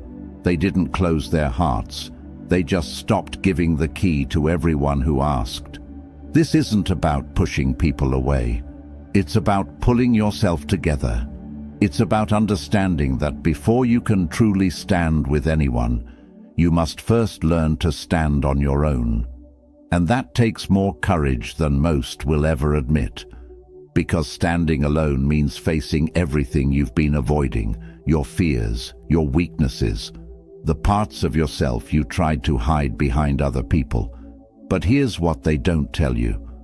On the other side of that fear is freedom, real freedom, the kind that doesn't need permission or approval, the kind that doesn't collapse when someone walks away, the kind that makes you realize you were never really alone. You were just finally meeting yourself. Before we go deeper, hit that like button. Share this video with someone who needs to hear it. Subscribe to this channel.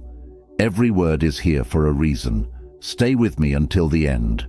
If this resonates with you, let me know right now. I am enough alone. Number 1. Learn to survive without an audience. The applause will stop. One day, the people who celebrated every move you made will go silent, not because you became less worthy, but because attention is the most temporary thing in this world. It flows like water, always moving, never staying. And if you built your life on needing it, you'll drown the moment it dries up.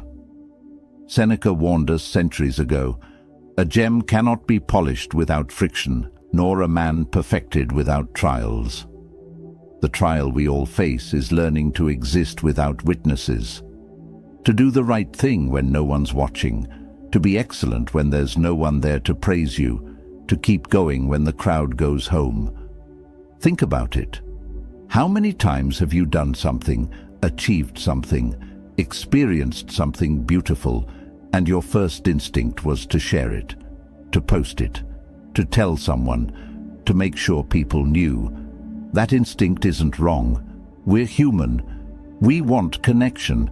But when that instinct becomes a need, when you can't feel the value of your own life without someone else confirming it, you've handed away your power.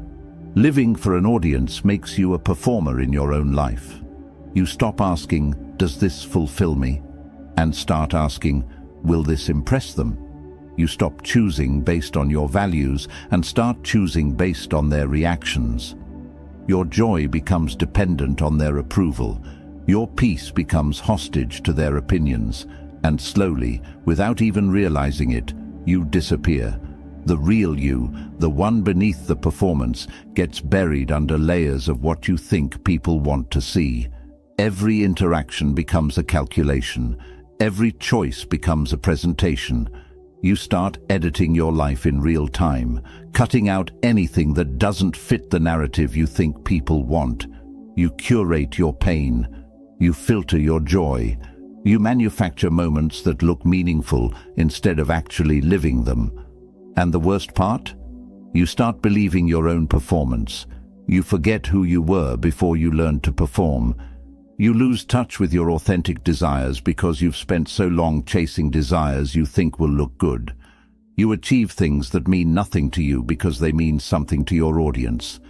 And then you stand at the top of a mountain you never wanted to climb, wondering why the view feels empty. The truth is, most people aren't even watching as closely as you think. They're not analyzing your every move. They're not keeping score of your wins and losses. They're too busy performing their own lives, worrying about their own audience, trying to impress people who aren't watching them either. It's a cycle of mutual delusion. Everyone performing for everyone else. Nobody actually living. Most people watching your life don't care as much as you think they do. They're too busy worrying about their own audience. They'll cheer when you win because it costs them nothing. They'll forget you by tomorrow because they have their own lives to live. And that's not cruel. That's just reality. We're all the main character in our own story. Everyone else is background noise. So, what do? You learn to be your own audience. You learn to validate yourself. You wake up and do what needs to be done, not because someone will see it, but because you'll know you did it. You chase goals that matter to you, even if no one understands them. You find joy in the quiet moments, the ones that never make it to a screen or a story. You become someone who doesn't need constant confirmation that they exist. This doesn't mean you become cold or disconnected. It means you become free. Free to fail without shame. Free to succeed without needing a parade. Free to just be, without constantly performing. And here's what's beautiful about that freedom. When you stop needing an audience, you start attracting the right people. Not fans, not followers, but real humans who see you, not your highlight reel. The strongest version of you is the one that exists in private. The you that no one sees. The you that makes hard choices in the dark. The you that keeps promises to yourself when breaking them would be easier. That's the you that matters. That's the you that will carry you through everything life throws at you. Social media taught us that if something isn't shared, it didn't happen. But before cameras and screens, people lived entire, beautiful lives that no one outside their immediate circle ever knew about. They built, they loved, they struggled, they overcame, and they did it all without needing the world to watch. They survived without an audience, and they were stronger for it. You can do the same. Start small. Do something meaningful today, and don't tell anyone. Feel how that sits with you. Notice the discomfort. That discomfort is your dependence on external validation screaming for attention. Sit with it. Breathe through it. Let it pass. Do it again tomorrow and the day after. Slowly, you'll realize something profound. The value of what you do isn't determined by who knows about it. It's determined by the fact that you did it. Build a life that doesn't need spectators. Create meaning that doesn't require recognition. Find joy that doesn't depend on likes or comments or shares. Become someone who is whole, even in a room by themselves, because one day you will be in that room. And when that day comes, you need to be able to look at yourself and know, without anyone else's confirmation, that you are enough. The audience will leave. Make sure you're still standing when they do. If you're ready to break free from needing approval, declare it below. I validate myself. Number 2, do not measure loyalty by words. Promises are cheap when the weather is good. Everyone loves you when loving you costs nothing. They'll say forever when forever is just a word. They'll pledge loyalty when there's no test to prove it. But words without weight are just noise. And the moment pressure arrives, you'll learn who meant what they said and who was just filling silence. Epictetus taught, "Don't explain your philosophy, embody it." The same applies to loyalty. Real loyalty doesn't need speeches. It doesn't require constant reminders or grand declarations. Real loyalty shows up. It stays. It proves itself through action when action is hard. Listen carefully to this. People will tell you they'll be there. They'll promise to stand with you through anything. They'll make it sound so certain, so solid, that you'll build plans around their presence. You'll trust their words, like you'd trust the ground beneath your feet.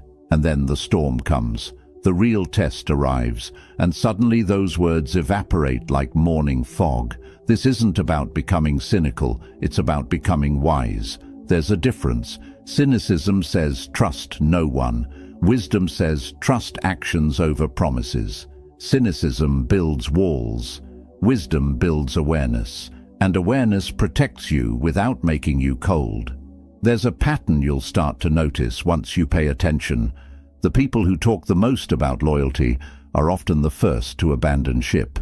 They make grand speeches about standing together. They post about real friendship and ride-or-die mentalities.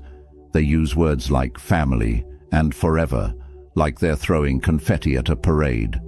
But when the actual test comes, when loyalty requires sacrifice instead of sentiment, they're nowhere to be found. Meanwhile, the truly loyal ones rarely announce themselves. They don't need to convince you of their commitment because they're too busy demonstrating it. They don't talk about being there for you. They just show up. They don't promise to help. They're already helping before you ask. Their loyalty is so consistent, so reliable, that you almost take it for granted until you see how rare it actually is. Watch how people respond when you're no longer useful to them, when you can't provide what you once did, when your status changes, when your resources dry up, when associating with you becomes complicated or inconvenient. That's when you see the truth. Some people loved you, others loved what you could do for them, and there's a massive difference between those two things. Here's what pressure does. It reveals. When things get difficult, when standing with you becomes inconvenient or risky or uncomfortable, people show you who they really are. Not who they claim to be, not who they wanted to be, but who they actually are when it matters. And you need to pay attention to that, not with anger, not with bitterness, but with clear eyes and a protected heart. Some people disappear the moment your value to them decreases. They were never loyal to you. They were loyal to what you provided: status, entertainment, resources, a reflection of themselves. And when those things shifted, so did they. They didn't betray you. They just stopped pretending. Others disappear because they're weak, not bad people, just people who can't handle weight.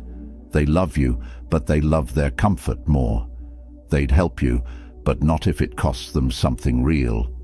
They're there for good times, but not for rebuilding. And that's okay. You can love people and still understand their limits. You can appreciate what they offered while accepting what they can't give. Then there are the rare ones, the ones who don't just say they'll stay. They stay. They don't make a show of their loyalty. They just prove it. They show up when showing up is hard. They defend you when you're not in the room. They tell you hard truths when lies would be easier. They stay consistent when everything around you is chaos. These people are gold. Treat them accordingly. You'll know these people not by their words, but by their patterns. They're consistent across months, across years, across changing circumstances. They don't pick and choose when to be loyal based on what benefits them. They don't perform friendship when it's easy and disappear when it's hard. Their presence in your life isn't dependent on your success or failure. It's based on something deeper, something real. And here's what you need to understand about these people. They're not perfect. They'll make mistakes. They'll let you down sometimes. They'll have their own struggles that pull their attention away. But the difference is, they'll come back. They'll apologize. They'll acknowledge when they fall short. They'll work to repair what broke. Because their commitment to you isn't conditional on being perfect. It's rooted in genuine care. But here's the part that will challenge you. You need to stop being surprised when people don't show up. Stop being devastated when promises break. Stop giving your peace away to people who were never going to keep their word. Because if you measure everyone by their promises, you'll spend your whole life disappointed.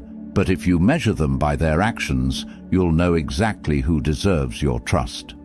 Start watching what people do, not what they say. Do they follow through? Do they make time or make excuses? When you need them, do they show up or send a text about why they can't? When you're struggling, do they ask how you're doing or wait for you to be fun again? These patterns tell you everything. And once you see the patterns, you can't unsee them. This means you'll have to let some people go. Not with drama, not with anger, but with clarity. You'll have to accept that some relationships had an expiration date you didn't know about. That some people were only meant to be in your life for a chapter, not the whole book. And that's not failure. That's wisdom. That's you protecting your energy and your heart from people who can't hold them properly. Stop begging people to be who they promised they'd be. Stop waiting for them to become who you need them to be. See them as they are, right now, in this moment, with their actions, not their words, and make your decisions based on that truth. Because at the end of the day, loyalty isn't proven in comfort, it's proven in crisis. It's not what someone says when everything is easy, it's what they do when everything is hard. And the people who stay when staying is difficult, those are your people. Everyone else was just practicing their lines. Stop measuring loyalty by words. Measure it by presence, by consistency, by action, and you'll never be blindsided again. If you've learned this lesson the hard way, drop this in the comments. I trust actions. Number 3. Today you matter, tomorrow you're forgotten. Your name will fade. Everything you're building, everything you're protecting, everything you think defines you, it will all become dust. The people who know your story today won't be here in 100 years. The achievements you're chasing will be forgotten. The reputation you're defending will disappear. And that's not tragic. That's liberating. Marcus Aurelius wrote these words. You could leave life right now. Let that determine what you do and say and think. He understood something we forget. Impermanence isn't the enemy. It's the teacher. It strips away everything false and shows you what actually matters. We spend so much energy trying to be remembered. We obsess over our legacy. We worry about what people will say about us when we're gone. We make choices based on how they'll look years from now. And all of that is just fear wearing a different mask.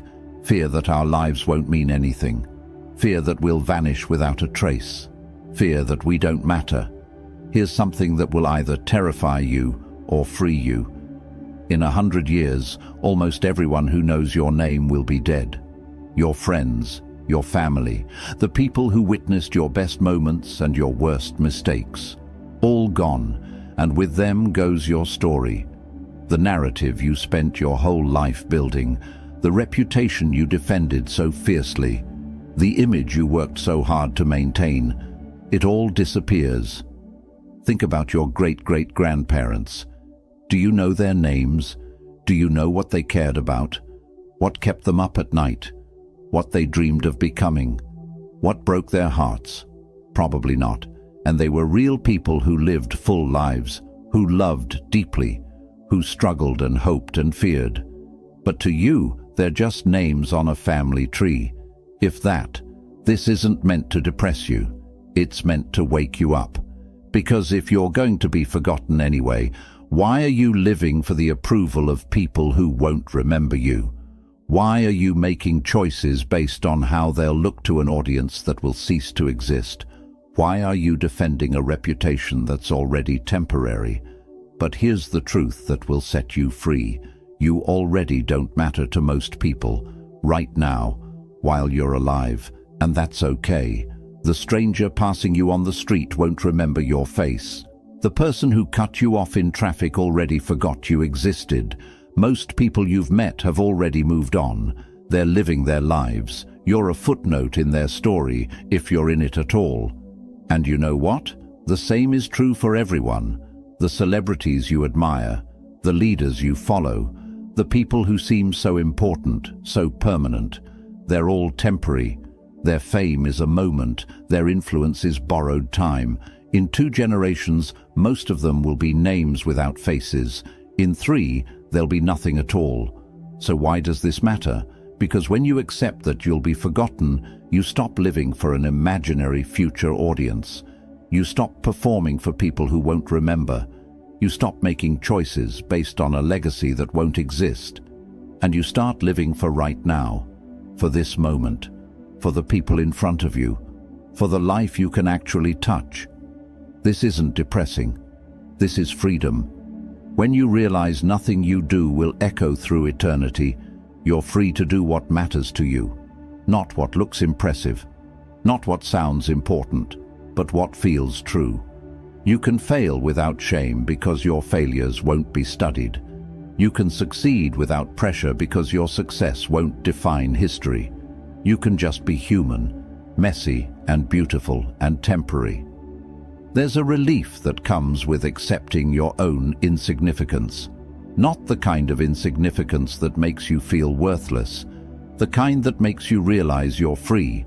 Free from the pressure of needing to be extraordinary, free from the weight of building a legacy, free from the exhausting work of managing how history will remember you, because history won't remember you. And that's okay. What matters isn't how many people know your name. It's how deeply you lived, how fully you loved, how present you were in the moments that made up your life. Those moments don't need to be documented. They don't need to be witnessed by thousands. They just need to be real. They need to be yours. Think about the people who shaped your life, your grandmother who taught you kindness, your teacher who believed in you, your friend who helped you through the darkest time. Are they famous? Will history books mention them?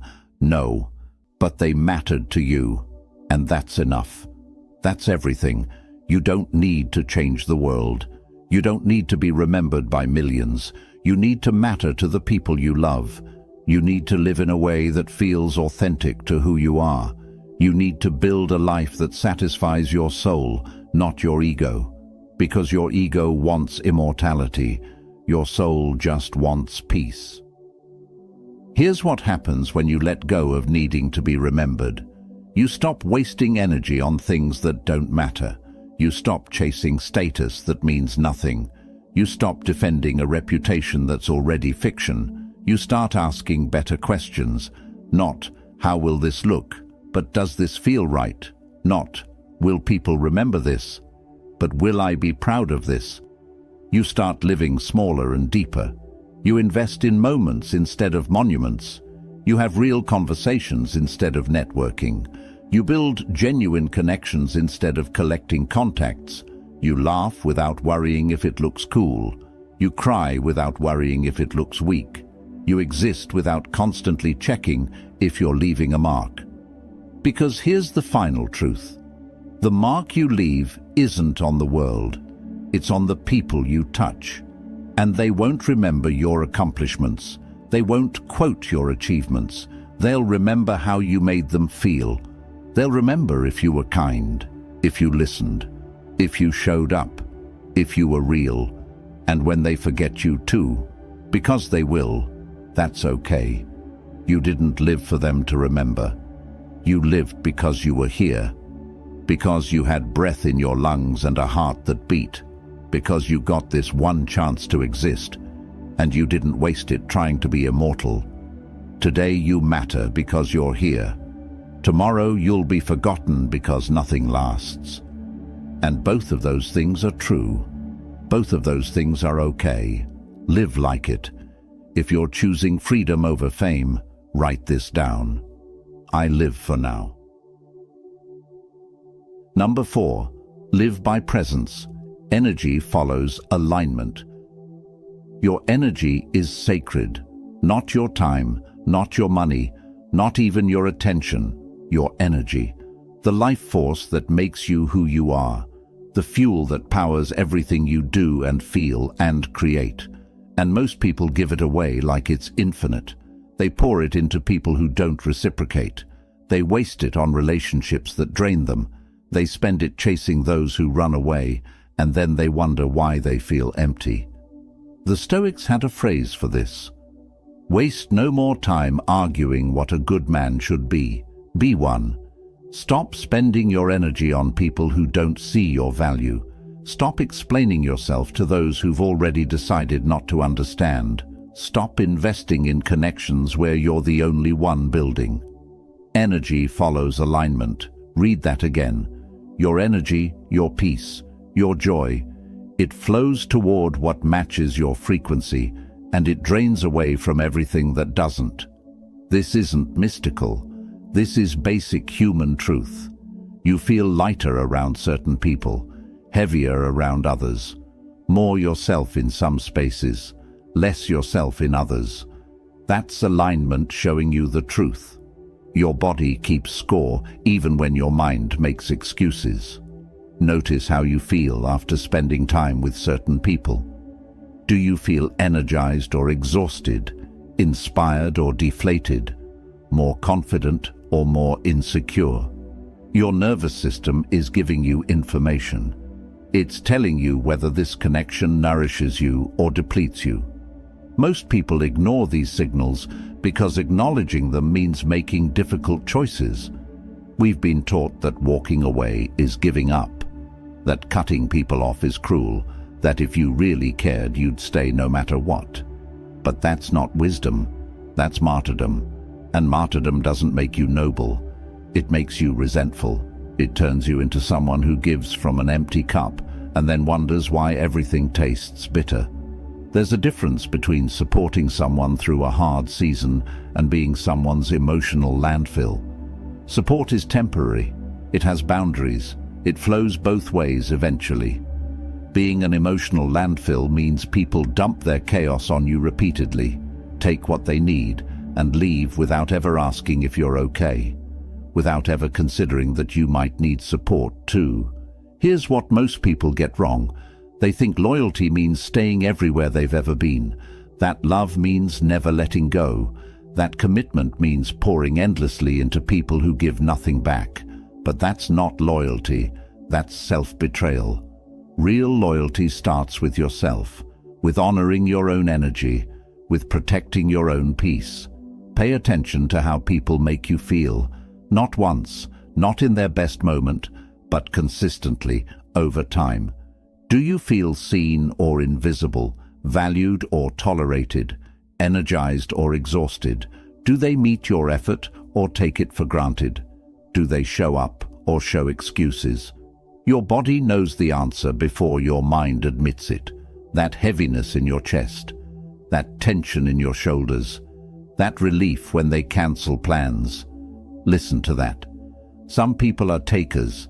They don't mean to be. They're just living from an empty place, trying to fill themselves with whatever they can pull from others. They call when they need something. They disappear when you need them. They love what you give, but never ask who you are. And if you let them, they'll drain you completely. Not because they're evil, because you taught them you're an endless well. Stop being an endless well for people who wouldn't offer you a cup of water. Here's what happens when you finally stop giving to people who only take. At first, they'll be confused. They'll reach out more, wondering why you're suddenly unavailable. They'll test your boundaries, pushing to see if you really mean it. Some will get angry. They'll accuse you of changing, of being selfish, of abandoning them. And you know what? Let them. Because what they're really saying is, I liked you better when you let me use you. They're not upset that you changed. They're upset that they can no longer take from you without giving back. They're mourning the version of you that prioritized their comfort over your well-being, and that version needed to die. When you start choosing alignment, you'll lose people. That's guaranteed. But look closely at who you're losing. You're not losing people who valued you. You're losing people who valued what you provided. You're not losing genuine connections. You're losing one-sided transactions that you mistook for relationships. And that's not loss, that's liberation.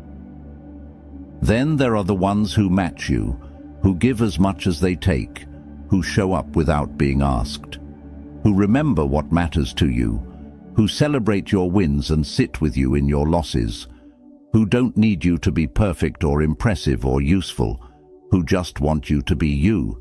These people fill your cup while you fill theirs. This is alignment. This is where your energy should flow. But here's the hard part. Choosing alignment means letting go of misalignment. And misalignment often wears a familiar face. It's the friend you've known for years who only talks about themselves.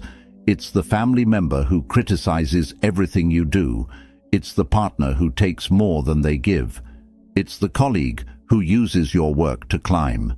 And because you have history with these people, because you love them or feel obligated to them, you stay, you keep giving, You keep hoping, you keep emptying yourself into connections that will never fill you back up. You need to stop, not with anger, not with announcements, but with quiet, firm boundaries.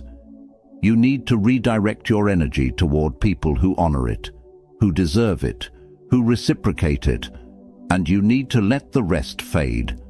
Not because you hate them, because you love yourself more. This doesn't make you selfish. It makes you wise. You can wish someone well from a distance. You can love them without letting them drain you. You can release them without drama or declarations. You just stop showing up where you're not valued. You stop chasing people who don't choose you. You stop forcing connections that don't flow. And then you watch what happens. The right people show up. The ones who are waiting for space in your life. The ones who see you and celebrate you and challenge you and grow with you. The ones who understand that friendship is mutual, that love is reciprocal, that relationships require effort from both sides. Energy follows alignment. And when you align yourself with the right people, everything changes. Ignore who ignores you, not out of spite, out of self-respect. Stand with those who stand with you, not because you need them, because choosing each other is beautiful. Your energy is limited, your time is borrowed, your peace is precious. Stop giving them away to people who wouldn't protect them. Live by presence. Be where you're celebrated, not where you're tolerated, and watch your life transform. Number 5. Guard your peace with discipline. Peace is not a feeling you stumble into, it's a fortress you build, brick by brick, choice by choice, boundary by boundary. And the world will test those walls every single day. People will knock, they'll demand entry, they'll guilt you, they'll pressure you, they'll tell you that protecting your peace makes you selfish. But here's what they won't tell you. The moment you stop guarding your peace, everyone else will steal it. Lao Tzu understood this deeply when he said, "Silence is a source of great strength. Not the silence of weakness, not the silence of fear, but the silence of power. The silence that says, I don't need to explain myself to you. The silence that protects what's sacred. The silence that refuses to engage with chaos. Your peace is the most valuable thing you own, more valuable than money, more precious than time. Because without peace, nothing else matters. You can have everything and feel nothing. You can achieve everything and enjoy nothing. Peace is the foundation, and most people give it away without a second thought. Think about how easily you let people disturb your peace. A text message ruins your morning, a comment derails your day. Someone's opinion about your life keeps you up at night. A conflict that has nothing to do with you somehow becomes your emotional burden. You absorb other people's stress like a sponge, and then wonder why you're always drowning. This happens because you never learned that you're allowed to protect yourself. You were taught that being available means being accessible at all times, that caring means carrying everyone's problems, that love means sacrificing your peace for someone else's comfort. But all of that is manipulation disguised as virtue. Real love doesn't demand your destruction. Real care doesn't require your suffering. Real connection doesn't cost you your sanity. And anyone who tells you otherwise is trying to use you. They want access to your peace so they can disturb it. They want permission to dump their chaos into your calm. And if you give it to them, they'll take everything and leave you with nothing. They give it to arguments that don't matter, to people who don't deserve access, to drama they weren't even part of, to opinions from strangers, to problems that aren't theirs to solve. They let anyone and everyone disturb their inner world, and then they wonder why they're anxious, exhausted, overwhelmed. It's because they left the gate open. Here's the truth that will challenge you. Not everyone deserves access to you, not your family, not your friends, not your partner. Access is earned. It's not a right. It's a privilege. and you get to decide who earns it based on how they treat what you give them. Do they respect your boundaries? Do they honor your time? Do they add to your peace or subtract from it? Some people are chaos in human form. They live in drama, and they need you to live there too. They call with emergencies that aren't emergencies. They create problems where none exist. They thrive on conflict, and they pull you into it.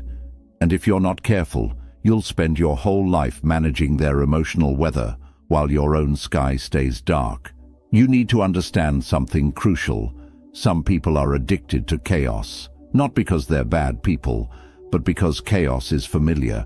Peace makes them uncomfortable, calm makes them anxious. So they create problems, they start arguments, they manufacture drama, and they need you to participate in it because your reaction validates their chaos. When you refuse to engage, when you stay calm in the face of their storm, one of two things happens. Either they'll escalate, trying harder to pull you in, or they'll move on to someone who will give them the reaction they're looking for. Either way, your job is the same. Stay still, stay quiet, stay protected. The people who truly love you won't test your peace. They'll protect it. They'll approach you with care, not chaos. They'll bring problems when they need genuine help, not drama for entertainment. They'll respect your boundaries without you having to defend them constantly. And when they do occasionally disturb your peace, they'll apologize and adjust. That's the difference. You need to learn to say no, not the apologetic no, not the explained no, just no. No, I can't take that on. No, I'm not available. No, that doesn't work for me. Without justification, without defense, just a clean, clear boundary. And when people push back, because they will, you stay firm, because your peace is not up for negotiation. Distance is sometimes the kindest thing you can offer. Not punishment, not rejection, just space. There are people you love who you cannot be close to, because proximity to them costs you your peace. And you can love them from far away. You can wish them well. You can hope they find what they're looking for, but you don't have to sacrifice yourself to save them. This is where discipline comes in, because protecting your peace isn't a one-time decision. It's a daily practice. It's choosing not to respond to that text that will start an argument. It's walking away from conversations that drain you. It's turning off your phone when you need silence. It's saying no to invitations that feel like obligations. It's disappointing people to honor yourself. And yes, people will be upset. They'll call you distant. They'll say you've changed. They'll accuse you of being cold or selfish or different. And you know what? They're right. You have changed. You stopped letting them treat your peace like it's worthless.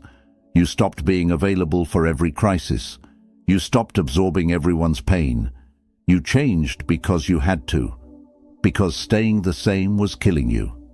Silence becomes protection. When people try to bait you into arguments, silence. When they want you to defend yourself, silence. When they gossip and expect you to join in, silence. When they demand explanations you don't owe, silence. Not because you're weak, because you're wise, because you know that not every battle needs a warrior. Some battles need to be starved of attention. Your peace is built in the quiet. In the mornings you spend alone. In the evenings you protect. In the spaces you create that belong only to you. No phones, no demands, no performances. Just you and the life you're building. That's where strength lives. That's where clarity comes from. That's where you remember who you are beneath all the noise. Guard it with everything you have. Don't let anyone convince you that protecting your peace is selfish. It's survival. It's sanity. It's the difference between living and just existing. Build your walls. Lock your gates. Let in only what honors what's inside.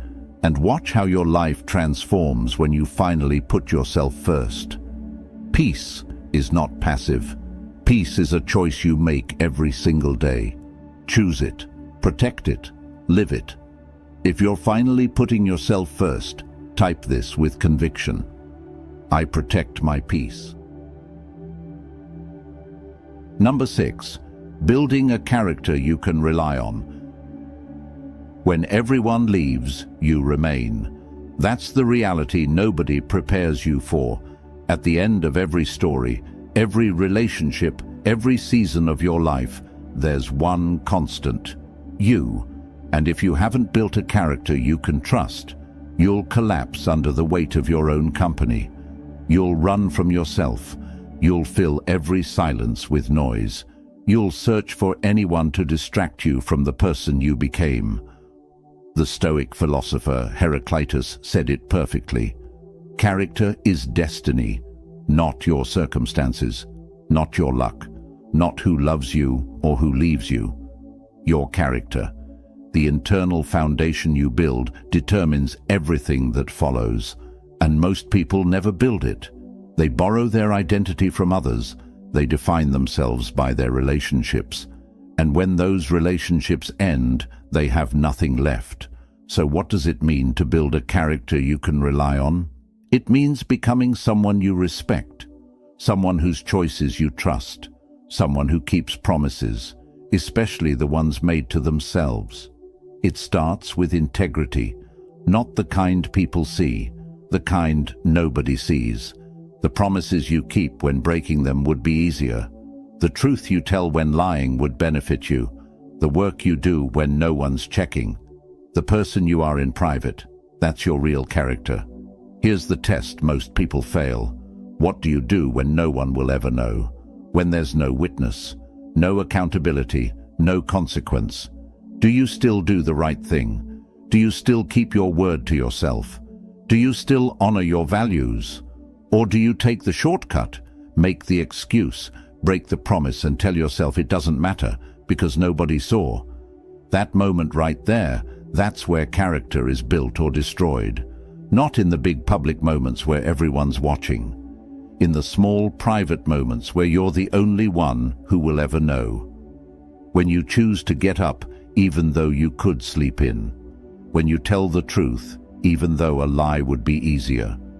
When you do what you said you'd do, even though you don't feel like it anymore. Most people think character is about being good when it matters. But character is about being consistent when it doesn't seem to matter at all.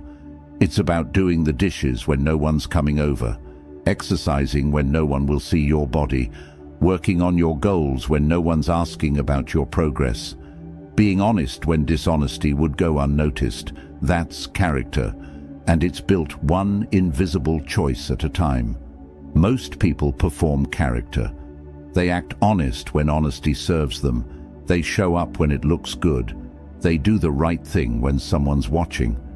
But real character exists in the dark. In the moments where no one would ever know, where you could take the shortcut and face no consequences, where you could break your word and nobody would find out. What you do in those moments, that's who you really are. Building this kind of character requires brutal honesty with yourself. You have to stop making excuses. Stop blaming others for where you are. Stop pretending you're a victim of circumstances you created. Look at your life right now. The parts you don't like, the patterns that keep repeating, the problems that follow you everywhere. You played a role in that. Maybe not all of it, but some of it. And until you own that, you can't change it. The hardest person to be honest with is yourself, because you know all your own excuses. You know the reasons behind your failures. You know the context that makes your mistakes make sense. You can justify anything to yourself, and that's dangerous. Because if you can always explain away your failures, you'll never fix them. You need to become your own harshest and most loving critic. Harsh enough to call yourself out when you're lying to yourself. Loving enough to believe you can do better. Most people are either too harsh or too soft. Too harsh and you destroy yourself with criticism. Too soft and you never grow. But the right balance, that's where transformation happens. Ask yourself hard questions. Why did that relationship really end? What role did you play? Why do you keep ending up in the same situations? What pattern are you repeating? Why haven't you achieved what you said you'd achieve? What excuses are you making? These questions hurt, but they also heal. Because once you see the truth, you can't unsee it. And once you can't unsee it, you can finally change it. Here's what happens when you build real character. You become your own best friend, not in a narcissistic way, in a healthy way. You enjoy your own company. You trust your own judgment. You don't need constant validation because you validate yourself. You can sit in silence without spiraling. You can be alone without feeling lonely. You become a person you actually want to be. This means developing self-discipline, doing what you said you'd do, even when motivation dies, waking up when you said you would, finishing what you started, honoring commitments to yourself the same way you'd honor them to others, maybe more. Because every time you break a promise to yourself, you teach yourself that your word means nothing. And if you can't trust yourself, who can you trust? It means building resilience. Life will break you. Multiple times. You'll fail. You'll lose. You'll face things you're not ready for. And your character determines whether you stay broken or rebuild. Resilient people aren't people who never fall. They're people who always get back up, who learn from the pain, who become stronger in the breaking. That's character. It means knowing your values and living by them, not the values you claim, the values you actually practice. If you say family matters but never call, if you say health matters but destroy your body, if you say honesty matters but lie when it's convenient, those aren't your values, those are your wishes. Your real values show up in your calendar and your bank account and your daily choices. And it means being someone you'd want to be stuck with, because eventually you will be, in the quiet moments, in the difficult seasons, in the times when everyone else has their own lives and you're left with yours. Can you stand yourself then? Can you look in the mirror and respect who's looking back? Can you trust that person to make good decisions, to keep going, to not give up on themselves? This is the work nobody talks about. Building yourself into someone reliable, someone steady, someone who doesn't need external circumstances to be okay, someone who carries their own peace, their own purpose, their own worth. Because at the end of the day, you're the only person guaranteed to be there. Make sure you're someone worth being with. If you're committed to becoming someone you respect, affirm it here. I trust my character. You started this video looking for truth, and now you have it. 6 truths that most people spend their whole lives avoiding. That standing alone isn't failure, it's strength. That loyalty is proven by action, not words. That being forgotten is freedom, not tragedy. That your energy must flow toward alignment. That your peace requires fierce protection. That the character you build is the only thing you can truly rely on. These aren't easy truths. They ask you to let go of people you love, to accept impermanence, to take responsibility, to do the hard work nobody sees. But they're also the truths that will set you free. Free from needing validation, free from false promises, free from energy vampires, free from the weight of trying to be remembered, free to just be. Standing alone isn't the punishment, it's the point. It's where you finally meet yourself, where you build the foundation that nothing can shake, where you become unbreakable not because nothing hurts you, but because you know you can handle whatever comes. So, stand. Stand in your truth. Stand in your boundaries. Stand in your character. Stand even when everyone else sits down. Stand even when standing costs you relationships. Stand because you finally understand that you were never really alone. You were always there, and you're finally enough. Before you go, do me a favor. Hit that like button. Drop a comment with the affirmation that hit you hardest. Share this video with someone who needs to hear it. And subscribe to this channel, because we're just getting started. This is where we build strength together. Now go. Build a life so strong that whether people stay or go, you remain standing. If you're ready to stand unshaken, no matter who leaves, say it loud. I stand strong alone.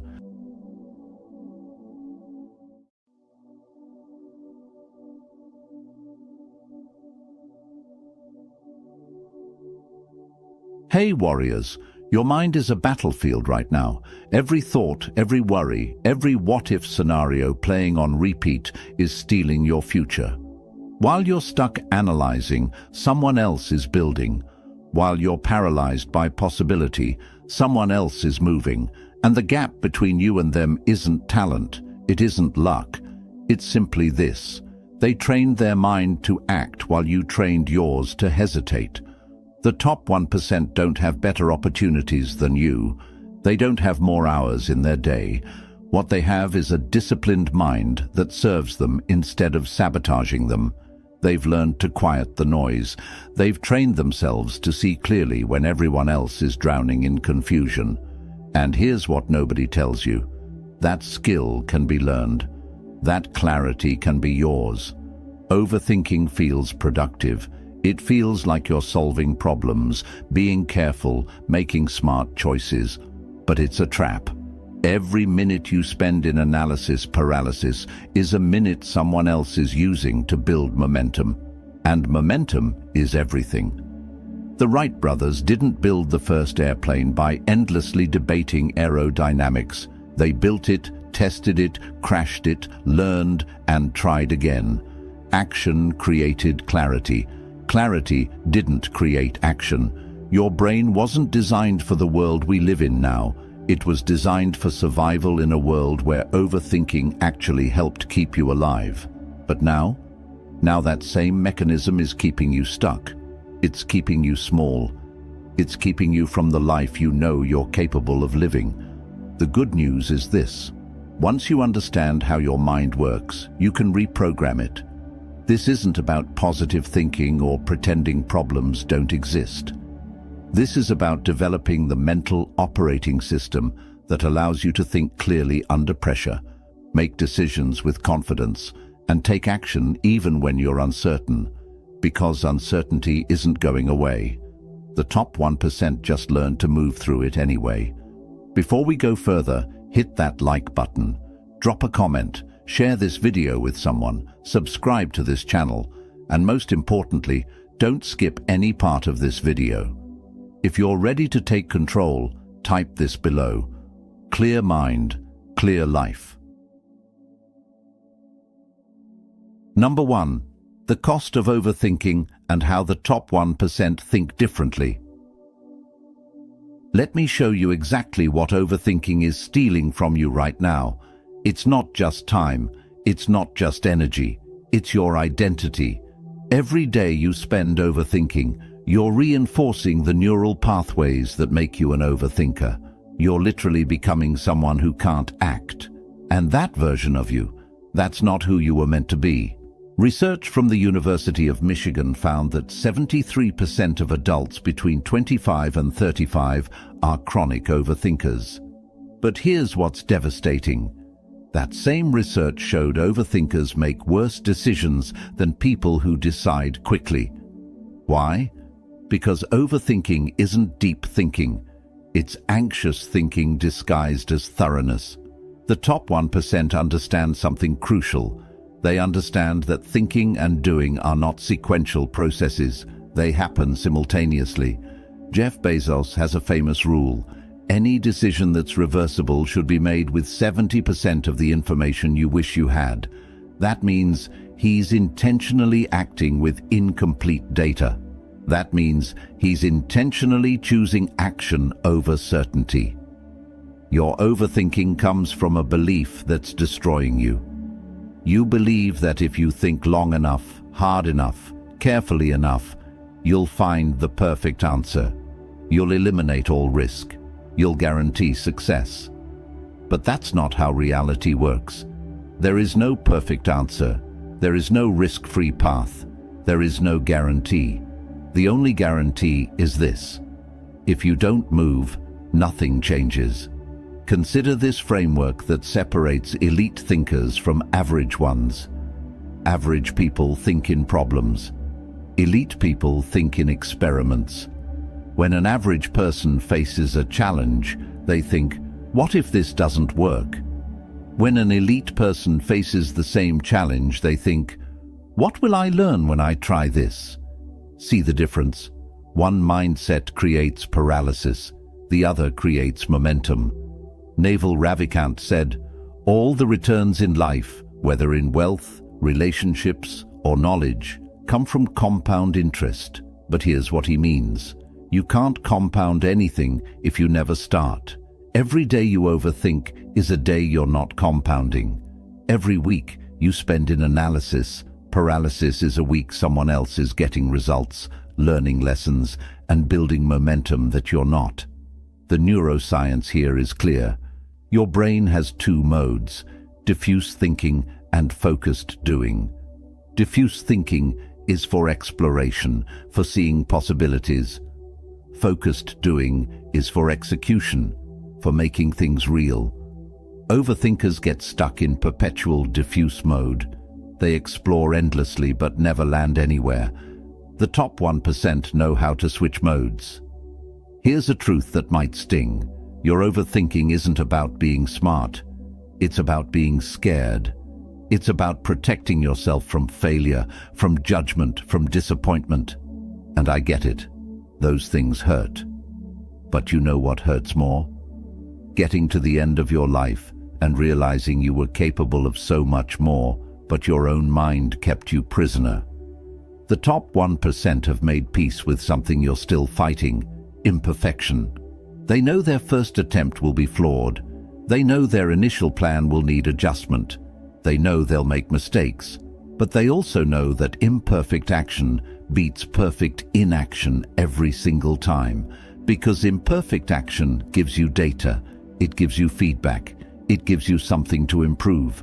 Perfect inaction gives you nothing except the illusion of safety. Drop this in the comments if you're done waiting. Think less, do more. Number 2. Breaking free, the decision protocol. You need a system. Right now you're making every decision from scratch, and that's exhausting your mental energy before you even start. The top 1% don't waste willpower on decisions that don't matter. They have protocols. They have frameworks. They have rules that make decisions automatic.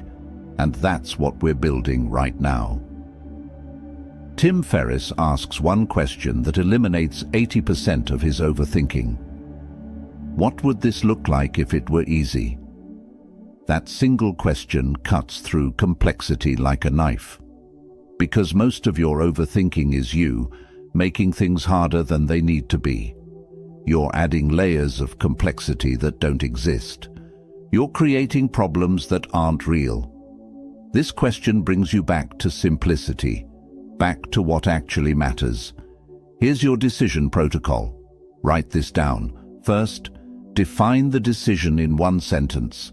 If you can't do that, you don't understand what you're actually deciding.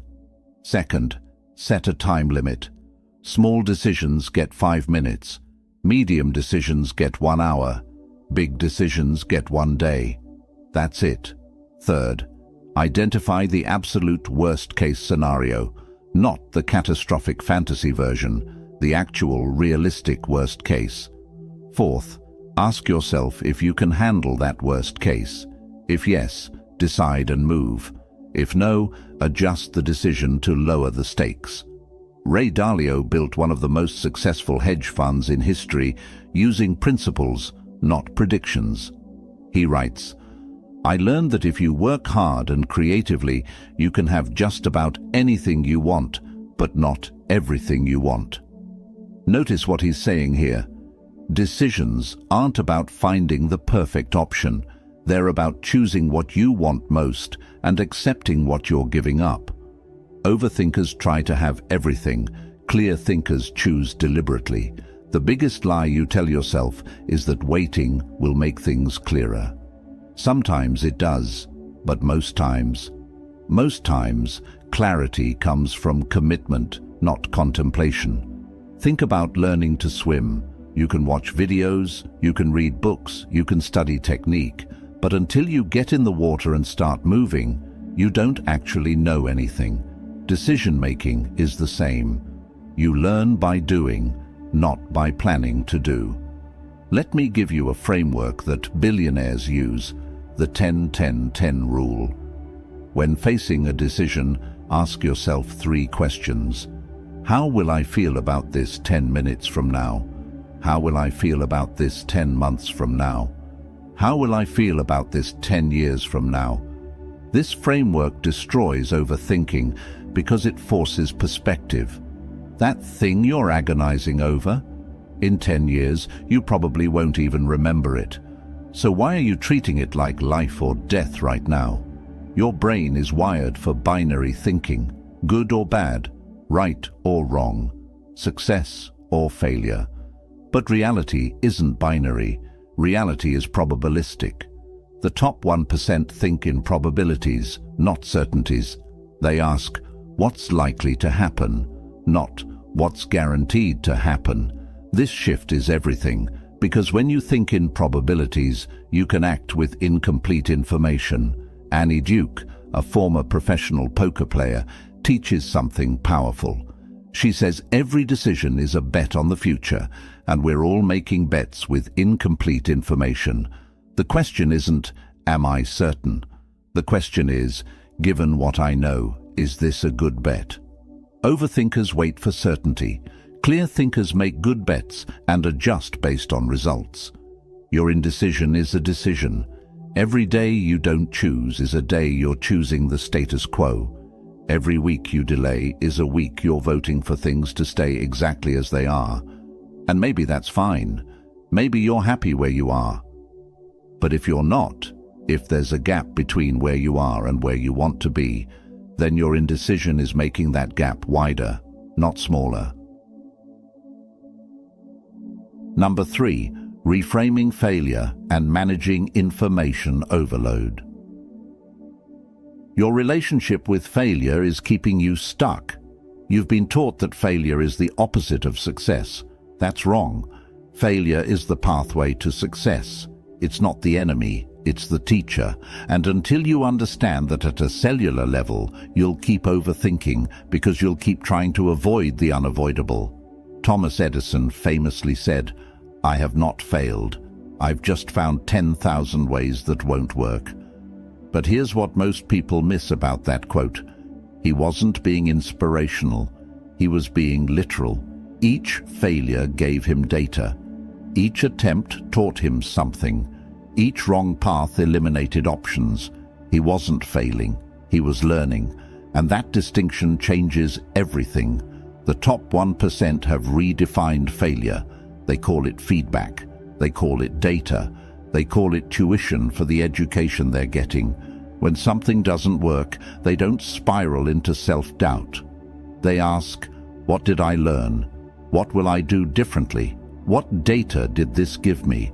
These questions move you forward. Self-doubt keeps you frozen. Now let's talk about the other thing drowning you.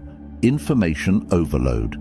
You have access to more information than any human in history, and it's destroying your ability to think clearly.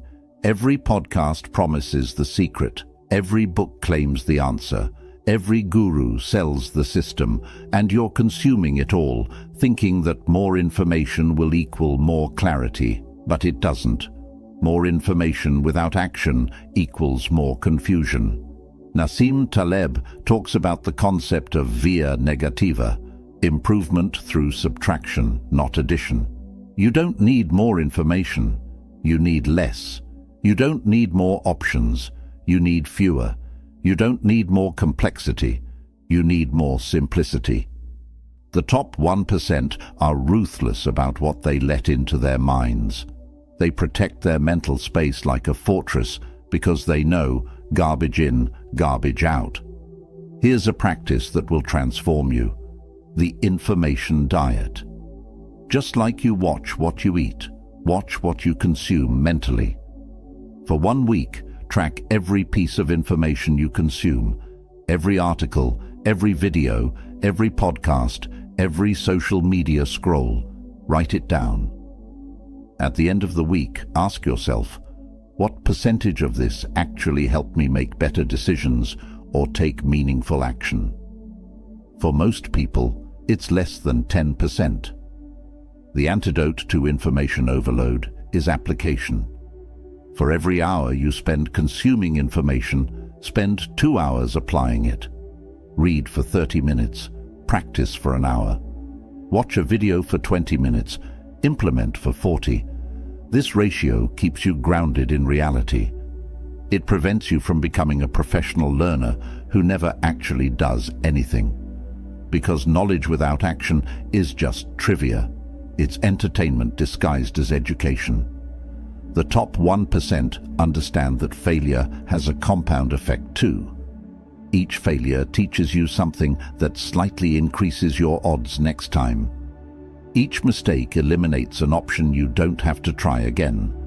Each wrong turn provides data you can use going forward, but only if you actually fail, only if you actually try.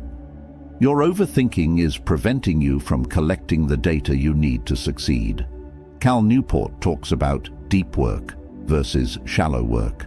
Shallow work is reactive, easy, and makes you feel busy without making you effective. Deep work is focused, challenging, and actually moves the needle. Consuming endless information is shallow work.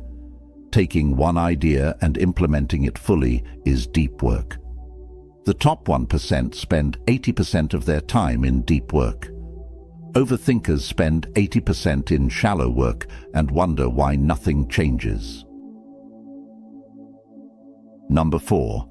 Mental models and selective focus. Your mind needs maps. Right now, you're navigating complex decisions without any framework, and that's why everything feels overwhelming. Mental models are the maps that the top 1% use to think clearly when everyone else is lost in confusion. And once you have these maps, decisions that used to take days will take minutes. Charlie Munger, Warren Buffett's partner, built his entire investment philosophy on mental models. He said, "You've got to have models in your head, and you've got to array your experience on this lattice work of models." What he's saying is this: when you have the right frameworks, you can pattern match. You can recognize situations. You can see clearly what others can't see because you have a structure for understanding complexity. Let me give you 3 mental models that will eliminate most of your overthinking. First, the 80-20 principle. 80% of your results come from 20% of your actions. Stop giving equal weight to everything. Most of what you're overthinking doesn't matter. Find the 20% that actually moves the needle and focus there. Second, opportunity cost. Every yes is a no to something else. When you say yes to overthinking, you're saying no to action. Third, inversion. Instead of asking, "How do I succeed?" ask, "How do I guarantee failure?" Then don't do those things. The top 1% have mastered selective attention. They don't try to focus on everything. They ruthlessly eliminate distractions so they can focus deeply on what matters. Steve Jobs wore the same outfit every day. Mark Zuckerberg does the same. Not because they lack creativity, because they understand that every decision, no matter how small, drains mental energy. They save that energy for decisions that actually matter. Your attention is the most valuable resource you have. Not your time, not your money, your attention. Because where your attention goes, your life follows. Right now, your attention is scattered across 1,000 things, and that's why you feel scattered. The top 1% have learned to focus like a laser. They choose one thing, focus completely, and move to the next only when that thing is done. This isn't multitasking, this is serial mastery. There's a concept in psychology called decision fatigue. Every decision you make depletes your mental energy, even small ones. By the end of the day, your willpower is exhausted. That's why you make worse decisions at night than in the morning. The top 1% understand this. They front-load their important decisions. They make the choices that matter when their mind is fresh. They automate or eliminate everything else. First principles thinking is another model that will transform you. Instead of reasoning by analogy, which is copying what others do, reason from first principles, which is breaking things down to fundamental truths and rebuilding from there. Elon Musk used this to revolutionize rockets and electric cars. Everyone said it couldn't be done because it had never been done. He ignored that. He asked, what are the fundamental physics and materials involved? What's actually possible? Your focus needs boundaries. Not just boundaries around your attention, but boundaries around your goals, your projects, your commitments. The top 1% are comfortable saying no. In fact, they say no to most things, so they can say yes fully to the few things that matter. You're saying yes to everything and wondering why you can't make progress on anything. That's not commitment. That's distraction with good intentions. Greg McKeown wrote Essentialism and revealed a truth that hits hard. If you don't prioritize your life, someone else will. Every moment you spend on what doesn't matter is a moment someone else is directing your energy toward their priorities, not yours. The top 1% take radical ownership of their focus. They decide what matters. They protect that space fiercely. Number 5. The power of constraints and simplicity. You think freedom means having unlimited options. It doesn't. Freedom means having the right constraints. The top 1% don't have more freedom than you. They have better constraints. They've learned to limit their options deliberately so they can execute powerfully within those limits. And that's what we're building right now. Dr. Seuss wrote Green Eggs and Ham using only 50 words. That constraint didn't limit his creativity. It focused it. It forced him to be brilliant within boundaries. The result? One of the most beloved books in history. Your overthinking comes from too much freedom, not too little. You have infinite options and no framework for choosing. That's not empowering. That's paralyzing. Constraints force clarity. When you have all the time in the world, you waste it. When you have a deadline, you get focused. When you have unlimited budget, you get wasteful. When resources are limited, you get creative. The top 1% create artificial constraints, even when they don't have to. They set deadlines that don't exist. They limit their options deliberately. They restrict their resources intentionally, because they know constraints breed excellence. Parkinson's law states, work expands to fill the time available for its completion. Give yourself a month to make a decision, and it will take a month. Give yourself a day, and you'll decide in a day. The decision quality, usually the same. The only difference is you saved 29 days of mental energy that you can now use for execution instead of deliberation. The top 1% practice what I call strategic incompleteness. They don't wait until the plan is perfect. They don't wait until they've considered every variable. They define the minimum viable version and start there. Then they improve through iteration.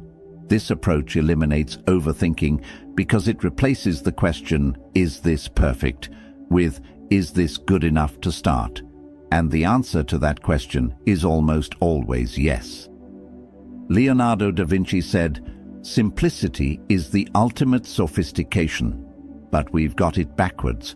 We think complexity signals intelligence. We think if the solution is simple, it must be wrong. So we add layers. We create elaborate plans. We overcomplicate everything. And then we wonder why we can't execute. The top 1% have learned that simple plans get executed. Complex plans get abandoned. Here's a constraint that will change your life. The one thing rule.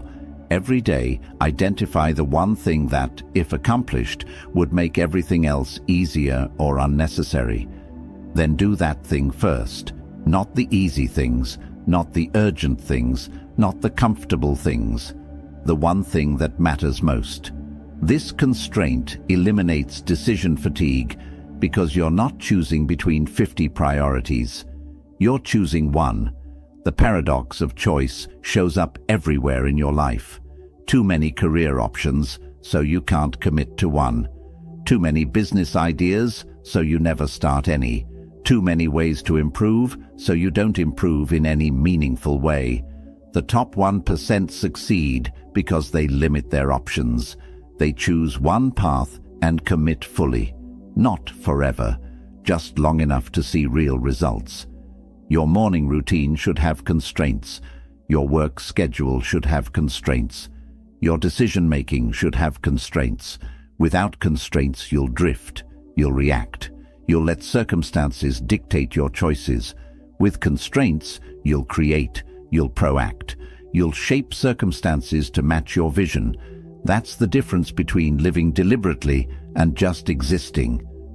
The top 1% understand that simplicity requires discipline. It's easy to add. It's hard to subtract. Every feature you add to your plan is a potential point of failure. Every option you keep open is mental energy you're spending. Simplicity means having the courage to say, not this, so you can say, yes, this, with full commitment. If you're choosing simplicity over complexity, comment, simple wins, always. Number 6. Daily mental routines of clear thinkers. Your morning determines your entire day, and right now, you're probably starting your day by checking your phone, consuming other people's priorities, and flooding your mind with information before you've even had a chance to think your own thoughts. The top 1% protect their mornings like their life depends on it, because it does. Hal Elrod created the miracle morning based on one insight. How you start shapes how you finish. The first hour of your day sets your mental state for the next 15 hours. If you start reactive, you stay reactive. If you start scattered, you stay scattered. If you start intentional, you stay intentional. The top 1% don't check email first thing. They don't scroll social media. They don't consume news. They create before they consume. Here's a morning routine that eliminates overthinking. 5 minutes of stillness. Just sit. Breathe. Notice your thoughts without following them. This isn't meditation in the spiritual sense. It's mental training. You're teaching your brain that you control attention, not the other way around. Next, 5 minutes of gratitude. Write down 3 specific things you're grateful for, not generic things. Specific moments, people, or opportunities. This rewires your brain away from problem focus toward possibility focus. Then, 5 minutes of clarity. Write down your one priority for today. The thing that matters most. That's 15 minutes. 15 minutes that changes everything. Because when you start with intention, you think with intention. When you think with intention, you act with intention. And when you act with intention, overthinking loses its power because you already know what matters. The top 1% also have an evening routine, not just a morning one. They bookend their day with intentionality. Before bed, they do a mental review. Not judgment, just observation. What worked today? What didn't? What will I do differently tomorrow? 3 questions, 5 minutes. This practice prevents your subconscious from spinning all night, trying to process the day. You give it closure. You complete the loop. Robin Sharma teaches the concept of the 5 a.m. club, not because 5 a.m. is magic, because quiet mornings are magic. When you wake up before the world demands your attention, you get space. Space to think, space to plan, space to breathe. The specific time matters less than the principle. Create space before the chaos begins. The top 1% understand that if you don't control your morning controls you. Journaling is another non-negotiable for clear thinkers, but not the Dear Diary kind of journaling. Strategic journaling. 3 pages of stream of consciousness writing first thing in the morning. No editing, no judging, just dumping everything in your head onto paper. This practice clears mental clutter. It exposes patterns. It reveals what you're actually worried about versus what you think you're worried about. And once it's on paper, it's out of your head. Your daily routine should also include a think time block. 30 minutes where you're not doing. You're just thinking. No phone, no computer, no distractions, just you and a notebook. This feels unproductive. It feels like wasting time. But it's the opposite. This is where clarity happens. This is where insights emerge. This is where you connect dots that you can't connect when you're constantly doing. The top 1% also batch their decisions. They don't make the same decision repeatedly. They decide once, then automate. What time do you wake up? Decided. Same time every day. What do you eat for breakfast? Decided. These aren't signs of boring lives. They're signs of disciplined minds. Every decision you automate is energy you save for decisions that actually matter. Your daily routine should also protect your peak performance hours. For most people, that's the first 3 to 4 hours after waking. This is when your willpower is highest, your focus is sharpest. The top 1% guard these hours viciously. This is when they do deep work. Everything else gets scheduled around this sacred time. Number 7. Physical state and mental clarity. Your body is not separate from your mind. This isn't metaphorical, it's biological. The state of your body directly determines the quality of your thinking, and right now, you're probably neglecting your body while expecting your mind to perform at the highest level. That's like expecting a car to run great while never changing the oil. It doesn't work. Neuroscience has proven that exercise increases BDNF, brain-derived neurotrophic factor, which is essentially fertilizer for your brain. It grows new neurons, it strengthens connections, it improves memory, focus, and cognitive function. But here's what matters for overthinking. Exercise also reduces activity in the default mode network of your brain. That's the network responsible for rumination and worry. In other words, exercise literally quiets overthinking at a neurological level. You don't need to become a marathon runner. You need to move consistently, 30 minutes a day. That's it. Walking counts. Dancing counts. Bodyweight exercises count. The specific activity matters less than the consistency, because the benefits compound. One workout improves your mood for a few hours. Daily movement for a month rewires your brain. Daily movement for a year changes your baseline mental state entirely. Sleep is the other non-negotiable. Matthew Walker, a sleep scientist, calls sleep the single most effective thing you can do to reset your brain and body. When you're sleep deprived, your prefrontal cortex, the part of your brain responsible for rational thinking, goes offline. Your amygdala, the fear center, becomes hyperactive. This combination guarantees overthinking. You can't think clearly when you're tired. You can't make good decisions when you're exhausted. 7 to 9 hours. Non-negotiable. Same sleep schedule every day, including weekends. Dark room. Cool temperature. No screens an hour before bed. These aren't suggestions. These are requirements if you want mental clarity. You can't hack your way around biology. And every hour of sleep you sacrifice is an hour of mental performance you're giving up the next day. Nutrition affects your thinking more than you realize. Your brain is 2% of your body weight, but uses 20% of your energy. It runs on glucose, yes, but also requires specific nutrients to function optimally. When you eat garbage, your brain runs on garbage fuel. When you eat clean, whole foods, your brain runs clean. The top 1% don't follow complicated diets. They follow simple principles: real food, not processed food, protein with every meal, vegetables with every meal, healthy fats throughout the day, minimal sugar, adequate water. That's it. No magic, no secrets. Just consistency with basics that actually matter, and the mental clarity that comes from proper nutrition isn't subtle, it's dramatic. Hydration is so simple people ignore it, but dehydration, even mild dehydration, impairs cognitive function significantly. Your brain is 73% water.